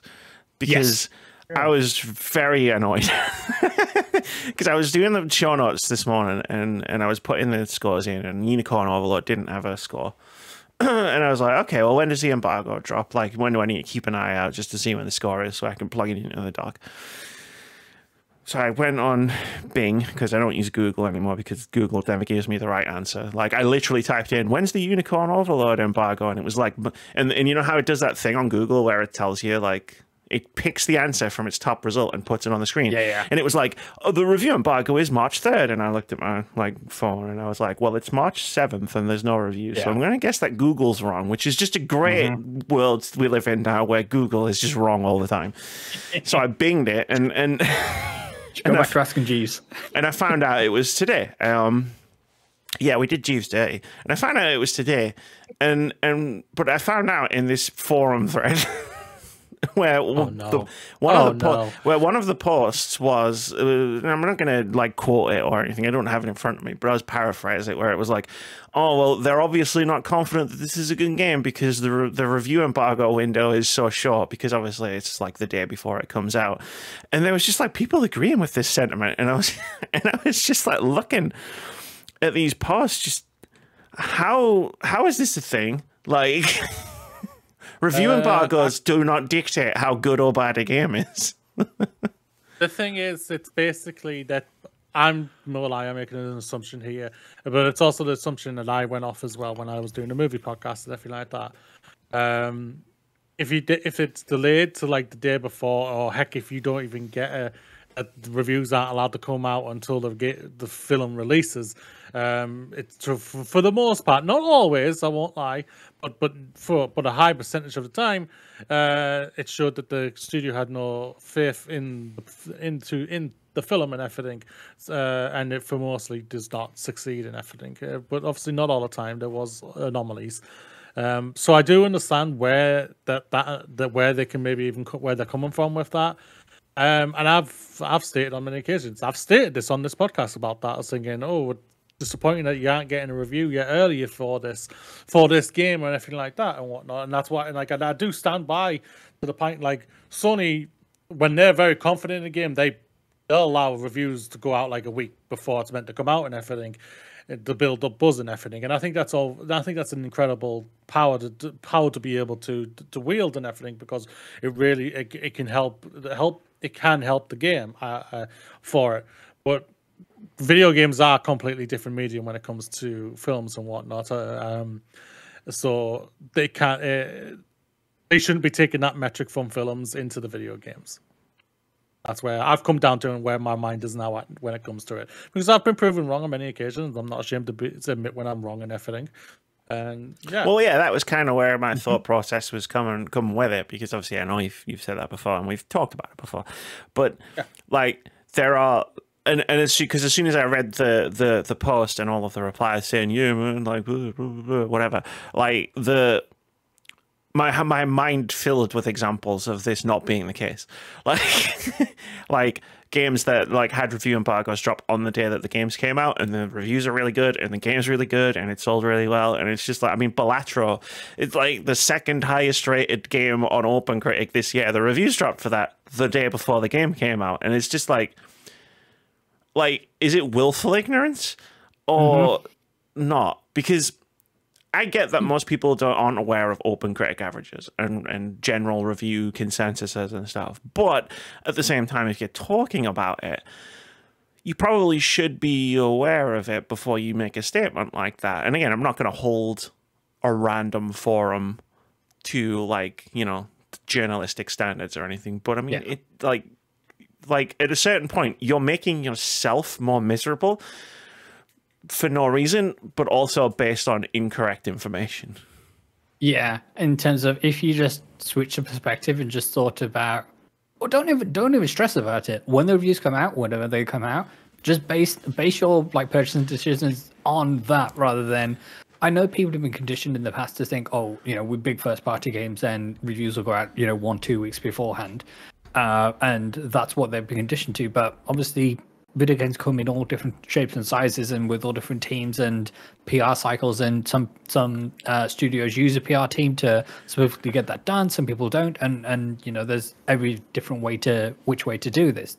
So it's just different strokes to different folks. And at the end of the day, we've got a bajillion games still to play. Bajillion games are coming out every day. There's plenty more things in the world to be angry about. This isn't one of them. So, I don't know if necessarily there was anger in the forum thread. It was just like an assumption that I could prove incorrect without doing any research. Like if I'd signed up for an account and jumped in and tapped, which I didn't do because fuck that, I couldn't be bothered. The one thing I will say, obviously we don't know when. So the review embargo dropping is whatever date it happens to be, kind of thing. In this case, it was close to the release. The one thing I will say, and I'm in favor for, is that reviewers get codes ahead of time as early as possible, kind of thing, to give them the opportunity to get the review done in plenty of time, so they don't necessarily have to necessarily crunch and continue working into the evenings and overnight, kind of thing, to get this out to meet some arbitrary embargo date, so they can be have a YouTube review up and also a written review and all the rest of it. So. That's a separate conversation from when embargo dates are in relation to release dates, but I just wanted to point that out. Sadly, it's a combination of a few things, of just like of lack of something that could happen, where it's just like, oh shit, we're gonna have to hold them off. Something's happened, type of thing in creating the game and whatnot. Game fucked. And that's just, I can't tell you how many times I got a code for a game with an email which was just like, hey, by the way, there's a day one patch that you don't have available to you that's going to fix all of these issues. So just keep that in mind when you're reviewing the game. And I'm like, cool. And I'm like looking through all these bugs that I'm going to encounter because I'm playing a pre-release version of the game. And it's just like, yeah, there is more of a balancing act with that, where it's like with films, you just sit down and you watch the film a couple of times. And or like 2 or 3 times and like make your thing with it, and it's like, but the film is only like 2-3 hours long, whereas like Unicorn Overlord, the game in question, was like 50 hours long, and it's like, okay, cool. But at the same time, it's also a video game. It's like, how quickly can you get that to somebody? Yeah. The ultimate thing is like, for the most part, a lot of what I've noticed, unless you're like part of the, let's just say Sony or Nintendo or something like that, knowing that they are confident in their game, all companies basically allow their review embargoes up to the day before, and then 9 times out of 10 it's going to be somewhere between 2 to 5 p.m. Mostly 5 p.m. for when like West Coast wakes up and everything. So that's basically to what I've noticed when I was at Sony and where I'm at now and everything. So it's just a it's just the waiting at the end of the day. Like when you're releasing a game on Steam and everything like that, and all people are thinking, oh, it's released at midnight on the day it's released, like it used to be, or like when you were able to get discs in the discs and everything, go for midnight. Queuing up outside a game station. Yeah, I got a copy of Resident Evil 5. I was going to a midnight launch with us, and we were going to play the game like all night. And we did, but we were like. Our completion time was in the top like 20 worldwide, but it was because we were in the pub, we got bored, we walked past the game, we noticed the lights were on and the doors were open, and it was like 10:30, and we went up, and it was like, I've got a pre-order copy of Resi 5, and they were like, yeah, all right, here you go. And we were like, fucking sick. So we were playing that game by like 11 o'clock. And we played it all night, got to the morning time, finished, and the leaderboard came up. We're like 18th in the world. Respect. Like, fuck yeah. And then I never went back on to check. So as far as I'm concerned, me and Russ are like the 18th fastest ever to complete Resident Evil 5. Sorry, that was just a tangent. No. Oh, I enjoyed it. Oh, yeah, and like Steam and everything like that, they'll release the game somewhere between like their embargoes between 2 and 5. I do love a good midnight release, like when it unlocks and you can just sit and play it. But also, like, most of the time I'm not doing that anyway. But it's fun though. Video game physical stores back when there was millions of Jeffreys all in Toys R Us, and yeah, then like there was Game Station and Game here in the UK, and I didn't know that Game owned Game Station. It was just a subsidy of them. I was like, okay, Game Station, this is like a small independent thing. You really sticking it to the man. Nope. But what was wild was it was better. Game Station was better than Game, and that was the one they closed. Like, yeah. Fuck. Yeah, it was. Yeah, it really was. So there's one here that you're gonna have to go off with this one, Amy, because I have no idea what this is. What the fuck is Sweet Baby? I wish I didn't know what this is. Do what some gamers think it does. I read some of that article, like what you put. It hurt my brain. I was just like, yeah, I'm not gonna read this. Like, okay, so I don't know when this specifically started specifically, but I first noticed it like I think last week it was, where I saw someone talking about Alan Wake 2, and all I saw was a post. Someone posted, "Oh, like they changed Saga Anderson, the one of the two playable protagonists from Alan Wake 2, the FBI agent, the one who's not Alan Wake." I don't know why I needed to go all in on that distinction, but yeah, like they like someone had said, oh, they changed someone. I at the time didn't know what Sweet Baby Inc. was. Someone changed Saga Anderson was supposed to be white, and they changed the character to be black. And then Dev from the Remedy team was like, no, it was always meant to be black. She was always meant to be black thing. And I looked at it and I was like, all right, that was weird. Moved on with my life. Little did I know that this was a whole thing that was happening. Like, if you imagine my cone of vision in like a stealth game, this was a whole thing that was happening just to the right of my cone of vision. And what happened was someone made a noise, and I like looked across, and I was like, "Oh, what the fuck is that?" This is a whole thing that's been going on, and it started with everybody's favorite YouTube. I don't know if it started with, but it's being powered by everybody's favorite YouTube trash weasel, Asmongold.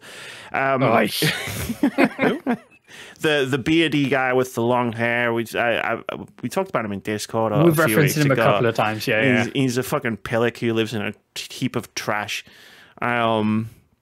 That's not a joke. I've seen pictures of his house. You'll understand if I'll show you a picture of him, and you'll know his gulping idiot face as soon as you see him. But there's a narrative that is being pushed forward by him and idiots who believe things that he says, which you shouldn't do because he's terrible.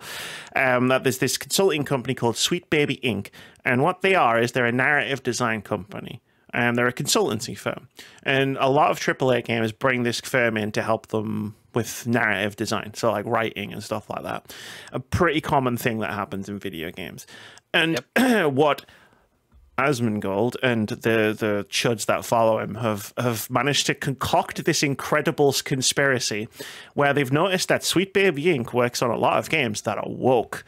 And then clearly Sweet Baby Inc. are going into like games like Spider-Man, God of War Ragnarok, Alan Wake 2, and they're infecting it with wokeness, and they're exerting their great power to force diversity on video games, like turning Saga Anderson, who was originally supposed to be a white character in their conspiracy-addled brains, and making her black, or like putting pride flags all over Spider-Man 2, or like, you know, making gay characters in Suicide Squad Kill the Justice League, because as we all know, Harley Quinn canonically straight. And this conspiracy started spinning out of control to the point where Sweet Baby Inc. employees have been starting to get harassed on Twitter and other social media platforms, and it started to take a hold of life of its own, to the point where like game developers who work at these companies are like, what the fuck are you all talking about? Because the God's honest truth is, if you live in a world where you think a consultancy firm has that much power, like over the course of a video game, like, man, your life must be so easy. Yeah. Like, if this is a problem, if you think this is a problem, like, you have a very stress-free existence. So, yeah. There's also a Steam group, a Steam curator on Steam called Is This Woke, where they give a game a thumbs up if they think if it's not woke, and a thumbs down if they think it is woke. And some of their thumbs up and thumbs down when I was scrolling through is very funny. What's this? A woman? Oh, you can't be. Well, this is the thing, right? It's like, I could sit here and I could do the thing where it's like, I'm going to take the points that you have made and I am going to rebut them. But that would be me dragging myself down to their level. Yeah. And the only thing that their points deserve is mockery. Because at the end of the day, what they're doing is they're constructing this fantasy, which is the conspiracy theory that Sweet Baby Inc. comes in and forces diversity on video games, and that's why video games are bad, because they're fucking racists. Yes. It's as simple as that. Ultimately, yeah. they are all the it's. It doesn't matter what happens to be, whether it's racist, you know, or sexist, or anything else kind of thing. These are terrible people. They're racists who don't want to admit they're racist. So what they do is they just concoct this elaborate narrative where it's like, no, but really we have legitimate concerns, but you don't. You're just racist, and everybody can tell. And even your concocted fantasy doesn't make any sense. Wow. I like the idea of, you know, the biggest video game studios in the world taking the time to, you know, months and months to come up with video game scripts and story arcs and whatnot, and then they send it to a consultative firm. The one consultative firm, apparently, which has carte blanche to inject whatever they need to and whatever they wish and desire into the story, and the studios have to say, yeah, okay, that's fine. You've decreed the word from a deity, then so it must be so. To use an example, in their world, in the world of these people who believe that this conspiracy is real, Remedy were making Alan Wake 2, and it was going to start Alan Wake and white woman FBI agent, and then they hired Sweet Baby Inc., who came in and they were like, nah, mate, this isn't woke. We're going to make Saga Anderson a black lady. Yeah. And Remedy were like, oh, okay, sorry, Sweet Baby Inc. Like, you have all of the power in this situation. We're going to make the change right now. I'm sending it to the art department. Please don't hit me. And then that's what happened. In their mind. Also, that's Asmongold. Yeah, you know. You've seen his stupid face before. Yeah. Yeah. Okay. Thank you very much. So now that I've explained it, do you feel better or worse about life? My brain's hurt. I'm going away now. Well, the problem is, and the reason I inserted it into the doc, and the reason I bring it up is because this is like a gathering storm of things that are happening, and it reminds me of fucking whole hell of a lot of a thing that happened 10 years ago called Gamergate. Which I know you don't know much about, Moody. You've mentioned you don't know much about it every time I bring it up, and I keep saying, good. Keep it that way. It was a horrible time to be around video games. And it's a lot of the same talking points. It's a lot of, but it's also a lot of the same energy, and there seems to be a lot of the same groundswell as what happened 10 years ago. So maybe they're bringing it back for the 10th anniversary, but I don't want to go through this again. It's remastered. It's remade. It's Gamergate remastered, and Gamergate 1 sucked. We don't need a Gamergate 2. But, like, things might get really shit. Like, yeah, I've scrolled through some of the article, and I'm just rereading the points that I've missed. It's a Kotaku article. They talked to a bunch of the developers from the games. They talked to people who work at Sweet Baby Inc. And they infiltrated the Discord group that believes this conspiracy theory and talked to people who believe this conspiracy theory. It's very comprehensive. And depressing as fuck. Like, the problem... Don't be dick, people. Like, at the end of the day, these people are the developers who are out there to make a great game. So don't be a dick. Like, people in the video game, well, they're already pissing off just because of layoffs alone. They don't need to be pissed off. Leave the industry because of being bullied. I just think, like, we need to, like, learn some lessons about the way the last 10 years of video game discourse has gone, and not engage with this on the level that they want to engage us with. If you debate their ideas, which are fucking crazy, but if you debate their ideas, you're giving them legitimacy. The only thing that you should do to these people is point out that they're fucking racist, homophobic, whatever they are, whatever they're cosplaying as that day, and just mock them. Because if you mock them openly, other people will realize that they deserve to be mocked. No, 100%. It's either don't give them the validation of the oxygen of your attention, or if you have to just to call them out on it, then it takes less than a second of actual thought to see what the actual truth is here. And then if it wasn't hilarious, it'd be tear-inducing.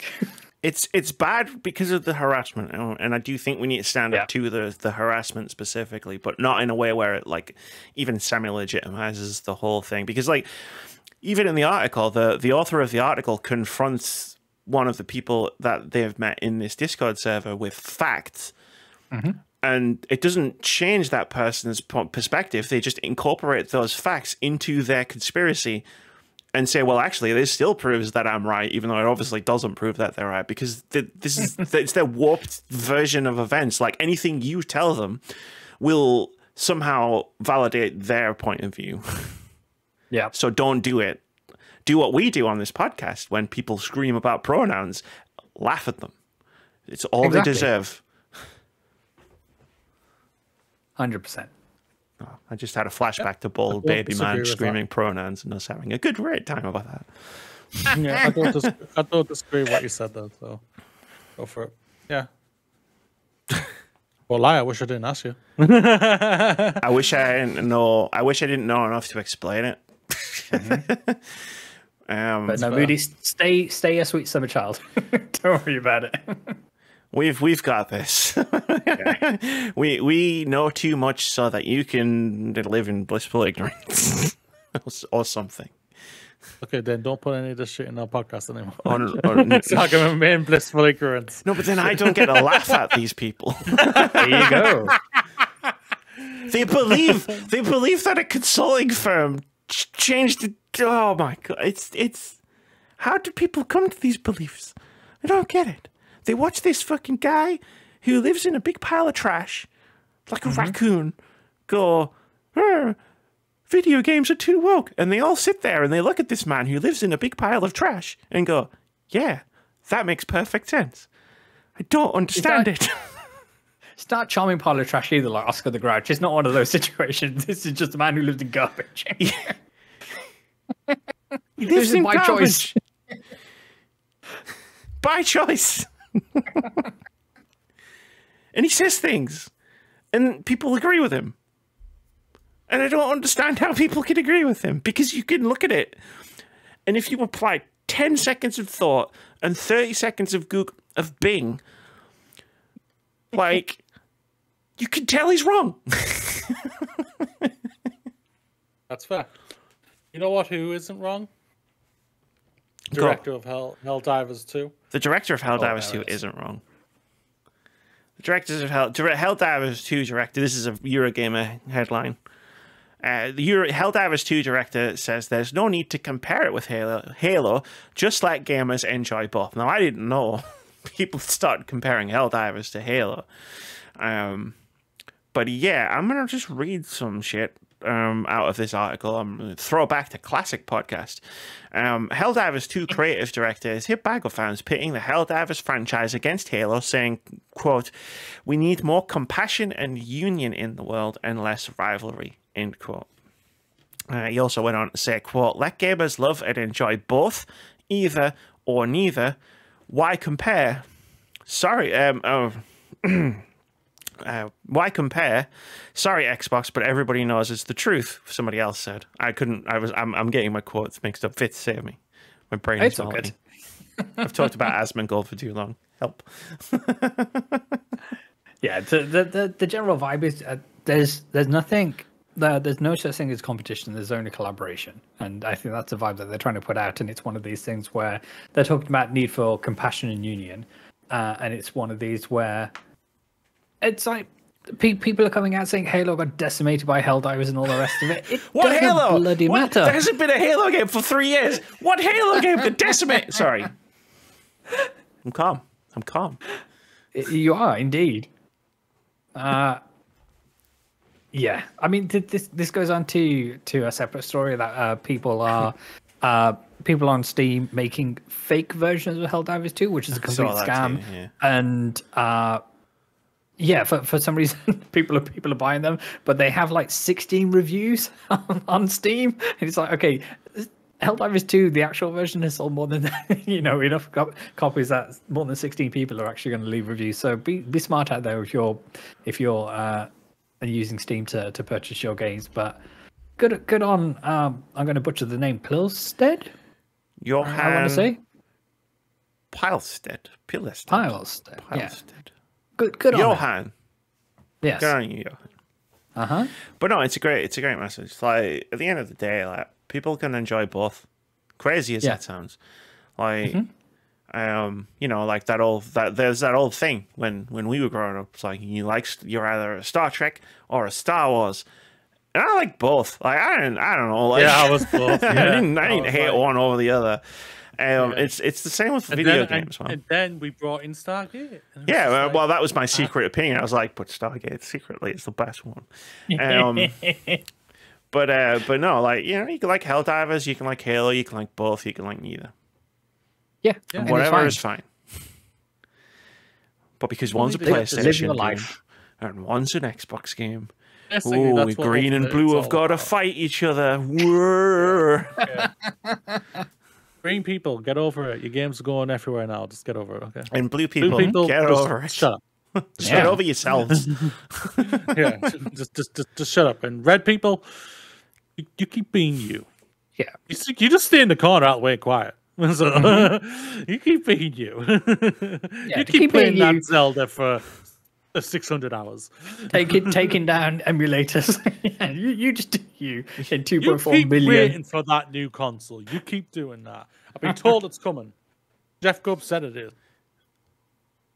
He's been saying it for like the last 4 years. Just so you know. You revoked the name of Amy's favorite person. Speaking of people, Amy's favorite person. Speaking of people in blue, who's everybody called Jeff.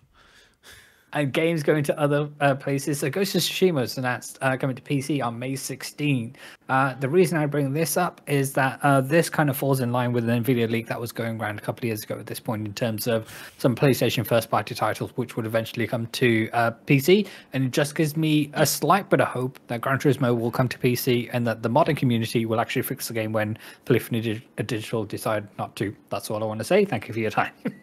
All I heard was the NVIDIA links are true, and that means Final Fantasy IX remake is happening. God. I mean, I heard. I live in hell.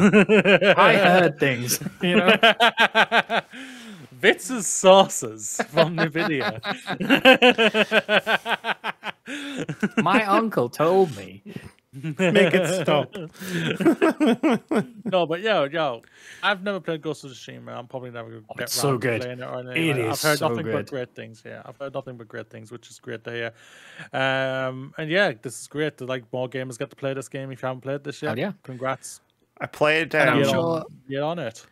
I played Ghost of Tsushima during my man. I really do not have the patience for these here open worlds story arc.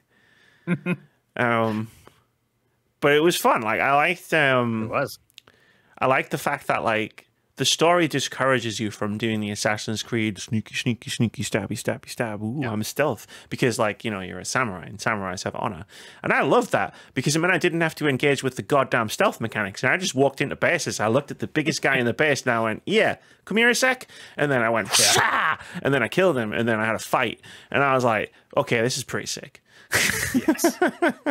That was exactly how it went down. By the way, If you want to feel like a samurai again, check out on Disney Plus the show called Shogun. actually, I've heard I such want good things about this.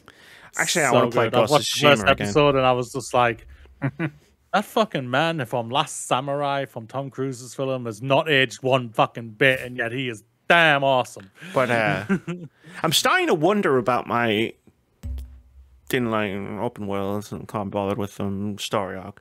I'm starting to wonder if that was a symptom of because that was back when I was reviewing games, which meant that there was like crunches, like time crunches, time pressures. Yeah. So I was like, I need to get through this game as fast as possible and have an opinion as soon as possible so I can get to the next game and have an opinion about that. Because like we've talked about this for years on the podcast community, where it's like, damn, like I really love it when a game is short. Yeah, and I stand by that. and I stand by that. Like I've played some amazing short games, but also like I'm looking at this spreadsheet that I've built for myself. And the amount of time I'm playing the games that I love the most, and I'm noticing an interesting trend where all the games that I'm enjoying the most are pretty long. Let me. Can I might be incorrect here. Please do correct me. And are they also Japanese games as well, Ellie? You know what? I'm gonna check the spreadsheet, even though I already know the answer to this question. Yeah, they are. Yeah, they sure are, like, lady. It's a weird thing. There's no doubt about it. Like when I was playing Like a Dragon, Infinite Wealth, I was just like, I'm in it. I'm loving it. Yes, I hit a bit of a spot. I just like I need to stop for just like maybe a couple of days, which I did, and then I cracked back on and I smashed it and whatnot. And Final Fantasy VII right now, like I didn't mention it, like everyone knows, like you two have played it. You've played like 40 hours each. I'm about 6 hours in and everything like that. I've enjoyed what I've played so far and whatnot. I'm not feeling the vibe for it that like I was feeling with Like a Dragon. But I think it's like 7's not my Final Fantasy. Like I was stating, like I was joking with like what Vitz said with the Infinity links, what the rooms of Final Fantasy 9 and everything like that. Final Fantasy 9's my, or 10 like is my, those are my Final Fantasies and everything. But I'm also like at a wall where I'm like, do I really want to do a long game right now? At the same time, so I'm trying to balance it out right now in my head, of saying what do I actually want? So it's an unusual thing. I think if you're really, really into the game, like Final Fantasy VII is your game, Amy. You love that game and everything, and so this game was always going to come around, and you were always going to be jumping on it and everything. And it's great to hear going off from. Seems like you're liking it. I'm guessing 40 odd hours in. I've had a PlayStation controller in my hand this entire time. Ooh. Thought so. I think ultimately it just comes down to what is appealing to us. Oh, that's true. It's just an interesting thing I noticed when I was, because I said last week I was making those numbers, do all of the maths all the maths and stuff, and I was like, yeah, because Like a Dragon Infinite Wealth, Pokemon, Final Fantasy VII. Maybe I don't want shorter games. I think it's more you prefer if you're going for a large game, you would prefer probably from a Japanese developer for the most part.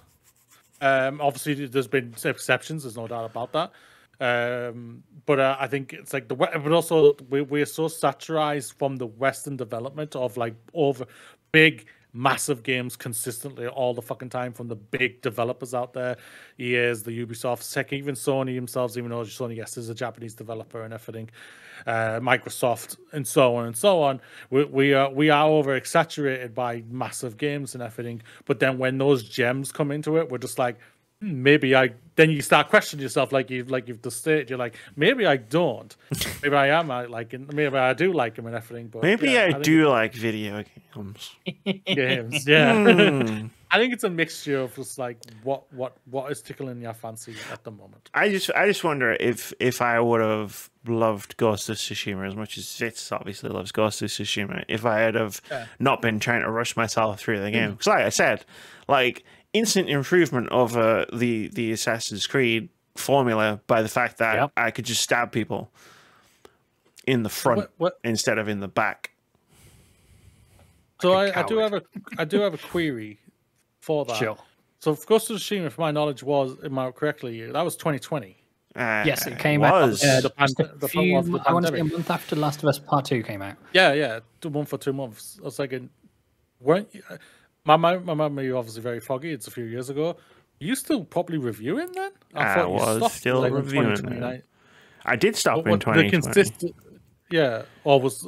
That's what I can tell you the exact time I stopped.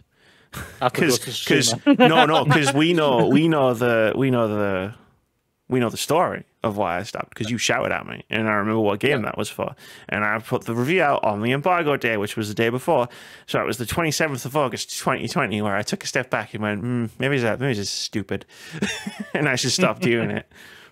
So basically it was around when Ghost of Tsushima was coming out. Wasteland 3, great game. Wow.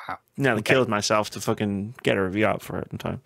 And Moody was like, what the fuck are you doing? And I was like, that's a great question. I don't have an answer for you. Let me get back to you.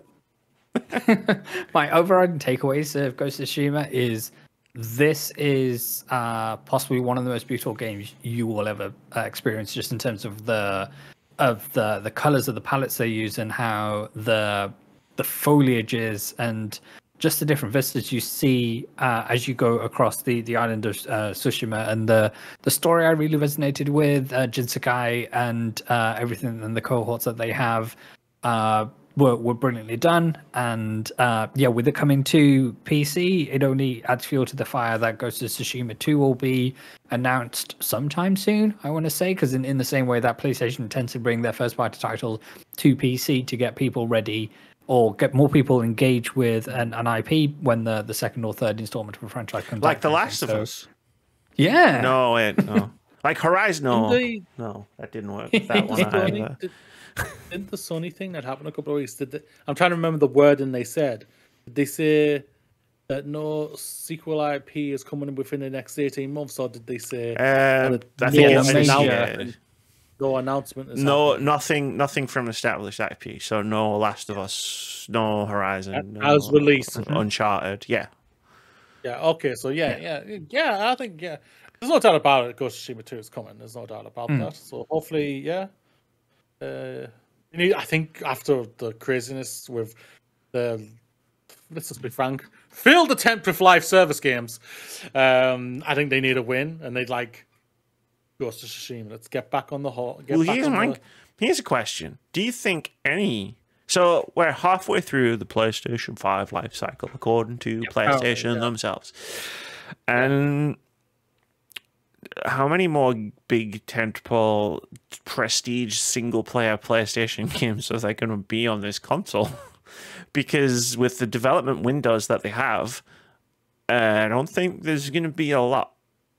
I think I can see a couple coming out from Insomniac, given the leak, and if they stick to that kind of thing. But Insomniac have been kind of one of one in terms of churning out amazing games at a fast clip. So I can see that coming out from there. I don't see a title come from Naughty Dog on this generation. I know the remasters were somehow handled in-house, but also a lot of that work was at least started outside kind of thing. I don't see a title from them this generation. But But yeah, we might see a Gran Turismo 8 towards the end of the generation. But aside from that, I don't know, because like if Ghost 2 drops, I don't think the Horizon or the next Horizon drops on PS5. I can see that being an early PS6 game, but yeah, there's no doubt about it. They're talking to the developers of saying, "All right, guys, we're halfway. We're going to start looking at PS5 and everything like that." Like Mark Cerny's already in a dark room planning the future. He's always planning the future. Yeah. So it's they're looking at people's ears. yeah, basically, yeah. So like they already know what they probably want for the concept of the PS6. So they're probably not starting to look like, say, all right, what game's gonna launch with the PS6 type of thing. So they're probably already having those questions and everything with the higher ups. But yeah, we'll see. Console generations specifically, are in a really weird spot because like you could like think of like the PS1 era, the PS2 era, PS3 era, PS4 era, and it's like, what were the games that defined those generations? And like, you know, like GameCube, Nintendo 64 and all that stuff. Like you can think like that. And Switch still does have those generation defining titles for sure. But like, and I'm not talking about Xbox right now, but like, because that's a depressing conversation I don't want to have. But like, in terms of like the PS5, it's like, what's the defining PS5 game? Like, so far in this generation, what's defined this generation for PlayStation? Sequels. Remasters. Yeah, remastered sequels. It's remastered. I want to say Astrobot. I mean, Astrobot was fucking great. Don't get me wrong. I love the fact that it was like already on my PlayStation when I unboxed it. Yeah, but in terms of tentpole titles that didn't also come out on PS4, I think we're talking Marvel Spider-Man 2. Not even tentpole. Like I'm talking like go beyond tentpole, go beyond like just like, you know, what were the because like for me, the generation say started in 2020. It's like the generation defining games so far have been 2 Zeldas, Elden Ring, Baldur's Gate, Zeldas, Breath of the Wild. Oh yeah, 2017. Yeah, forget what I said. Like it's just, Nintendo really fucked everything over with generations. But Tears of the Kingdom. 2 Zeldas is fair. 2 Zeldas is fair. I can like Tears of the Kingdom, Baldur's Gate, Elden Ring, Horizon getting fucked over on their release day. That's a generational defining moment. And Baldur's Gate 3, yeah. There's nothing really. Because like you could maybe say The Last of Us Part 2, it came out right at the end of the PS4 generation, but like I mean, no, not really. PS4 game. It's a PS4 game. And I'd say it's a PS4 defining game, for sure. But it's a weird one where it's like it doesn't feel like we've had a like. If I didn't have a new box, like I wouldn't have noticed the difference.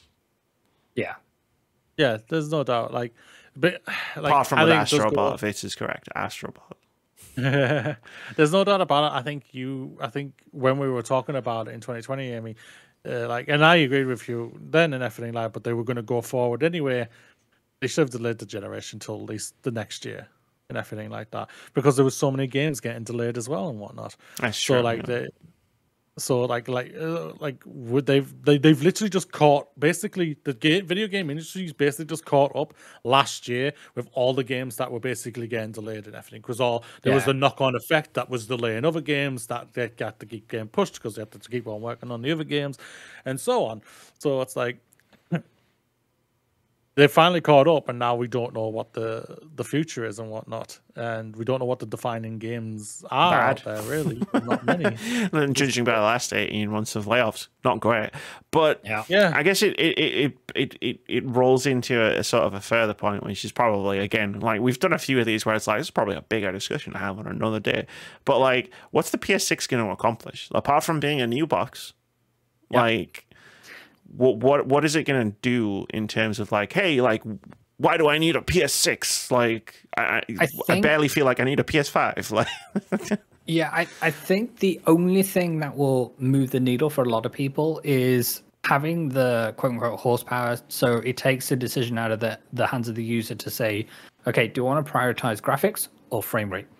And just having that equality mode happens with the performance of a performance mode, and that's how you push new sales, because we've got the convenience of SSDs in zero load times or near zero load times and all the rest of it. Everything, I don't know what else you bring to the table, as opposed to it does things better and shiny and faster and all the rest of it, which we get with every single generation. That there isn't the diminishing returns. I can't see. Yeah, it's diminishing returns on it, and I don't think there's a USP which is going to revolutionize things. It's just going to be, it's like more. Look at the difference between Resident Evil 3 and 4, like the original ones. Yeah. And then look at the difference between Resident Evil 7 and 8. Like, the differences are there, for sure. And they're all fantastic games, all of them, even Resident Evil 3. Everybody else is wrong. I was there in 1999. The people liked that game, but the graphical thing is like it's a law of diminishing returns. It's like, well, at a certain point, like you're not gonna get much of a quality bump. But at the same time, to what you're saying, like the merging of graphics mode and performance mode would be great. But what's going to happen in the PS6 is we'll still need both of those modes, because they're still going to push it as far as they can to make there be even more pixels. It's not just the horse testicles that shrink right anymore. It's the player character's testicles, even though we're in first person, you can't see them. And like, I mean, like, that was a great technological achievement that Red Dead Redemption 2 managed, but I mean, why? Yeah. It goes back to something like when people talk about like graphics in games, like, well, this looks like a PS3 game, and my brain always goes, and yeah. The ultimate thing, I think, ultimately, like all of this, like I know for like the consumer and everything like that, a more powerful box is awesome and it's exciting and everything. Xbox and Switch have proven no, it's not. Well, yeah. Switch definitely. Exciting. Yes, but Xbox have proven it as well, thanks to their S. Yeah, and to add to that point, and make a platform, yeah. To add to that point and counter it's the most powerful box. The Xbox Series X is more powerful than the PS5. Sure is. But it's the PS5 that you all are buying, so I don't know if most powerful box is the thing that you actually want. Yeah.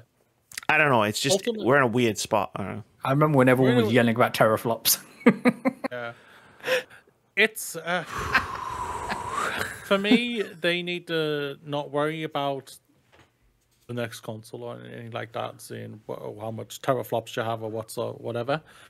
They need to really look into investing into automation for their games, because it'll help speed up the processes of getting them down. It'll help lower the costs, make their games work and whatnot. Like if you get a good automator in, you can do a lot of things and it'll help with the games and whatnot. And they really need to start looking and investing in this, because the costs and everything is obviously hurting it too much and whatnot. So they really need to like stop messing around with this type of thing.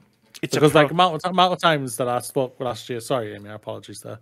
That I complained about a game, that I reviewed a game with you, Amy, and I was just like, it's fucking broken. Fucking broke.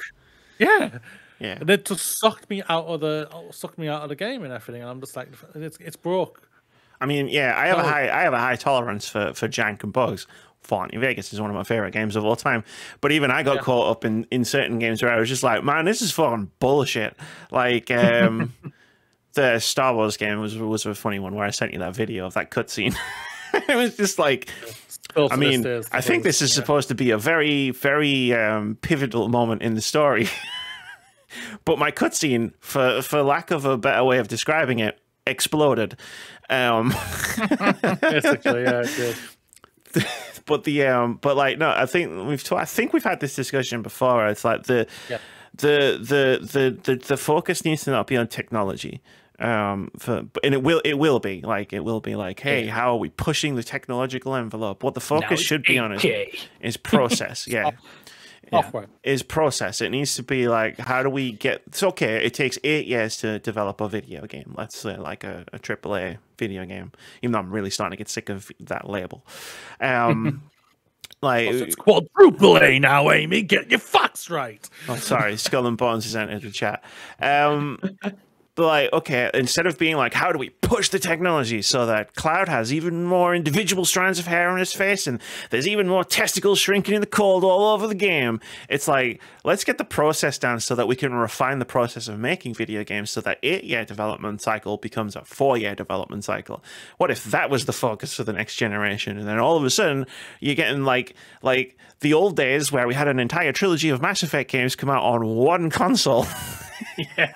And then we've gone 2 generations without one Mass Effect game. Not counting Andromeda.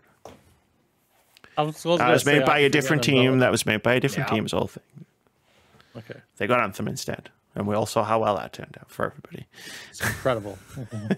Played as Iron Man. Did.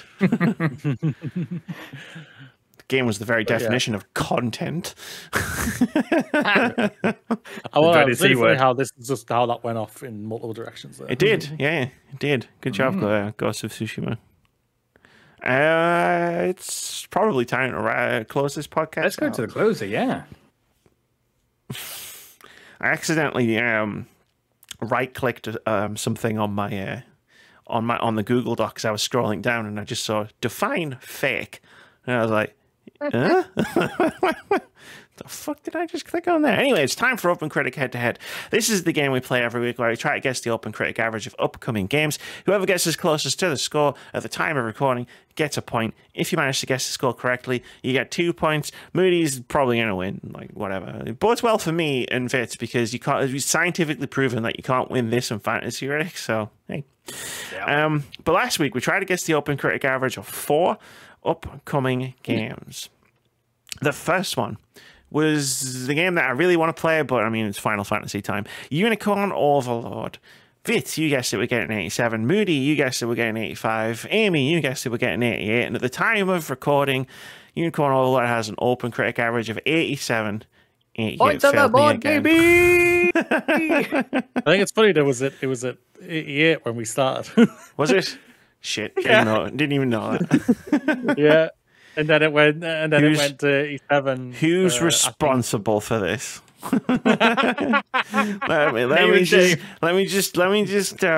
just start a grudge. An abusive message. Let me just start a grudge really quick. Yeah. When did Vitz Patel start reviewing video games? What's funny is I think 6 out of 10. Sort by. Gotta get the score down. Newest first. Silicon Air, I don't know who that is. I can't start a beef with a website. Okay. I don't know. So I was like, is it Metro? It's usually Metro. I'm happy to announce that Comeback has indeed started. So yay for that. We also tried to guess the OpenCritic average of Berserk Boy, a game I am sorely regretting not bidding on in Fantasy Critic, even though I was tempted to do so, but didn't. Fitz guessed it, we get a 75. Moody guessed it, we get a 76. Amy guessed it, we get a 78. And at the time of recording, Berserk Boy has an OpenCritic average of 84, which means Amy gets a point. But Konami told me people don't want to buy Mega Man games anymore. We also tried to guess the OpenCritic average of the Thaumaturge.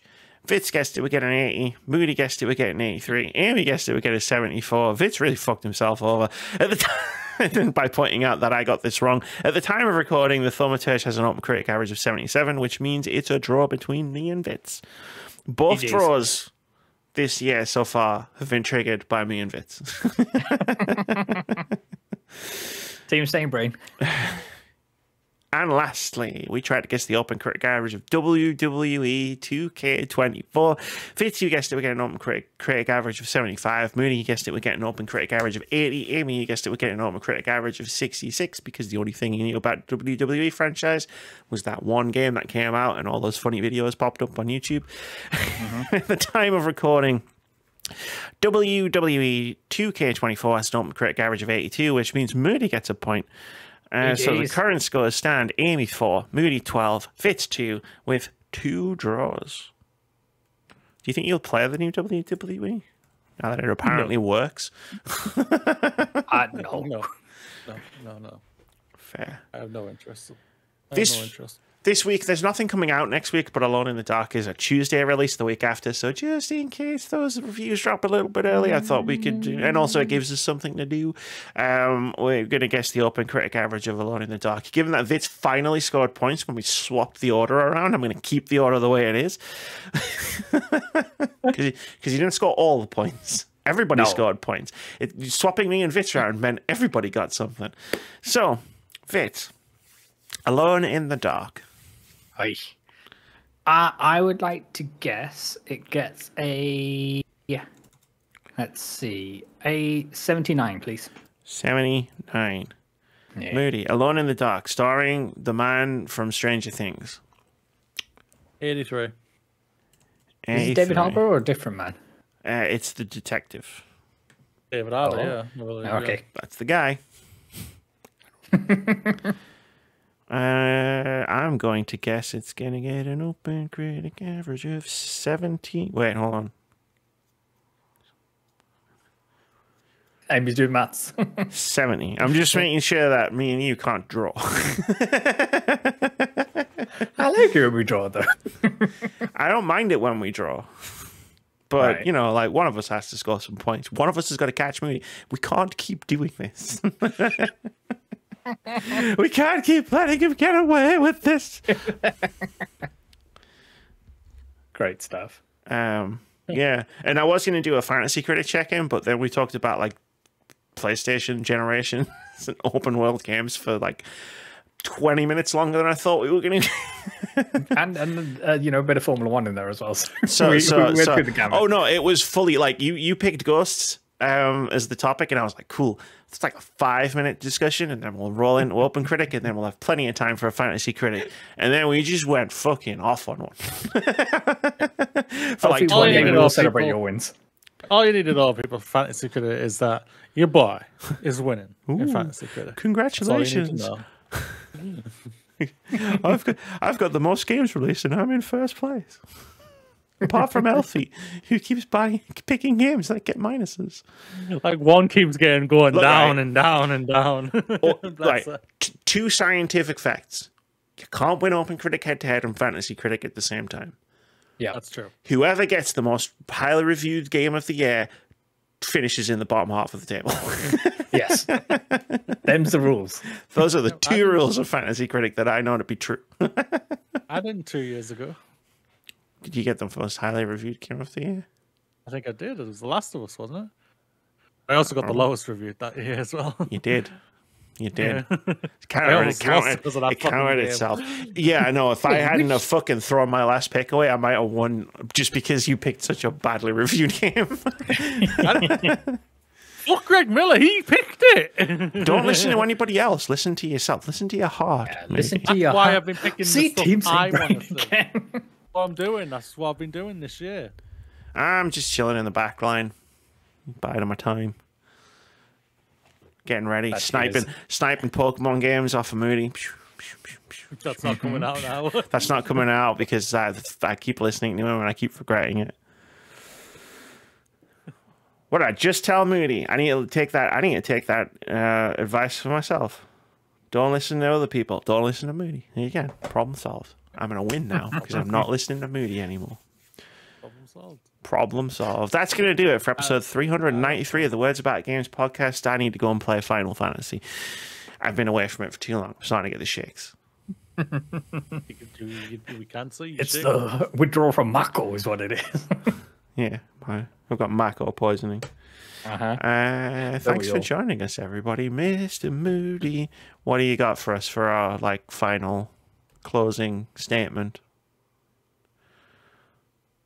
Closing statement. Hey, you know what you are? You're fucking awesome. Go out there, high five the sky, kick butt in Final Fantasy VII Rebirth, because I know these two are, and just be totally awesome. Peace. Is that wrong? But either way. If I wave, they can't tell I'm shaking. Yeah.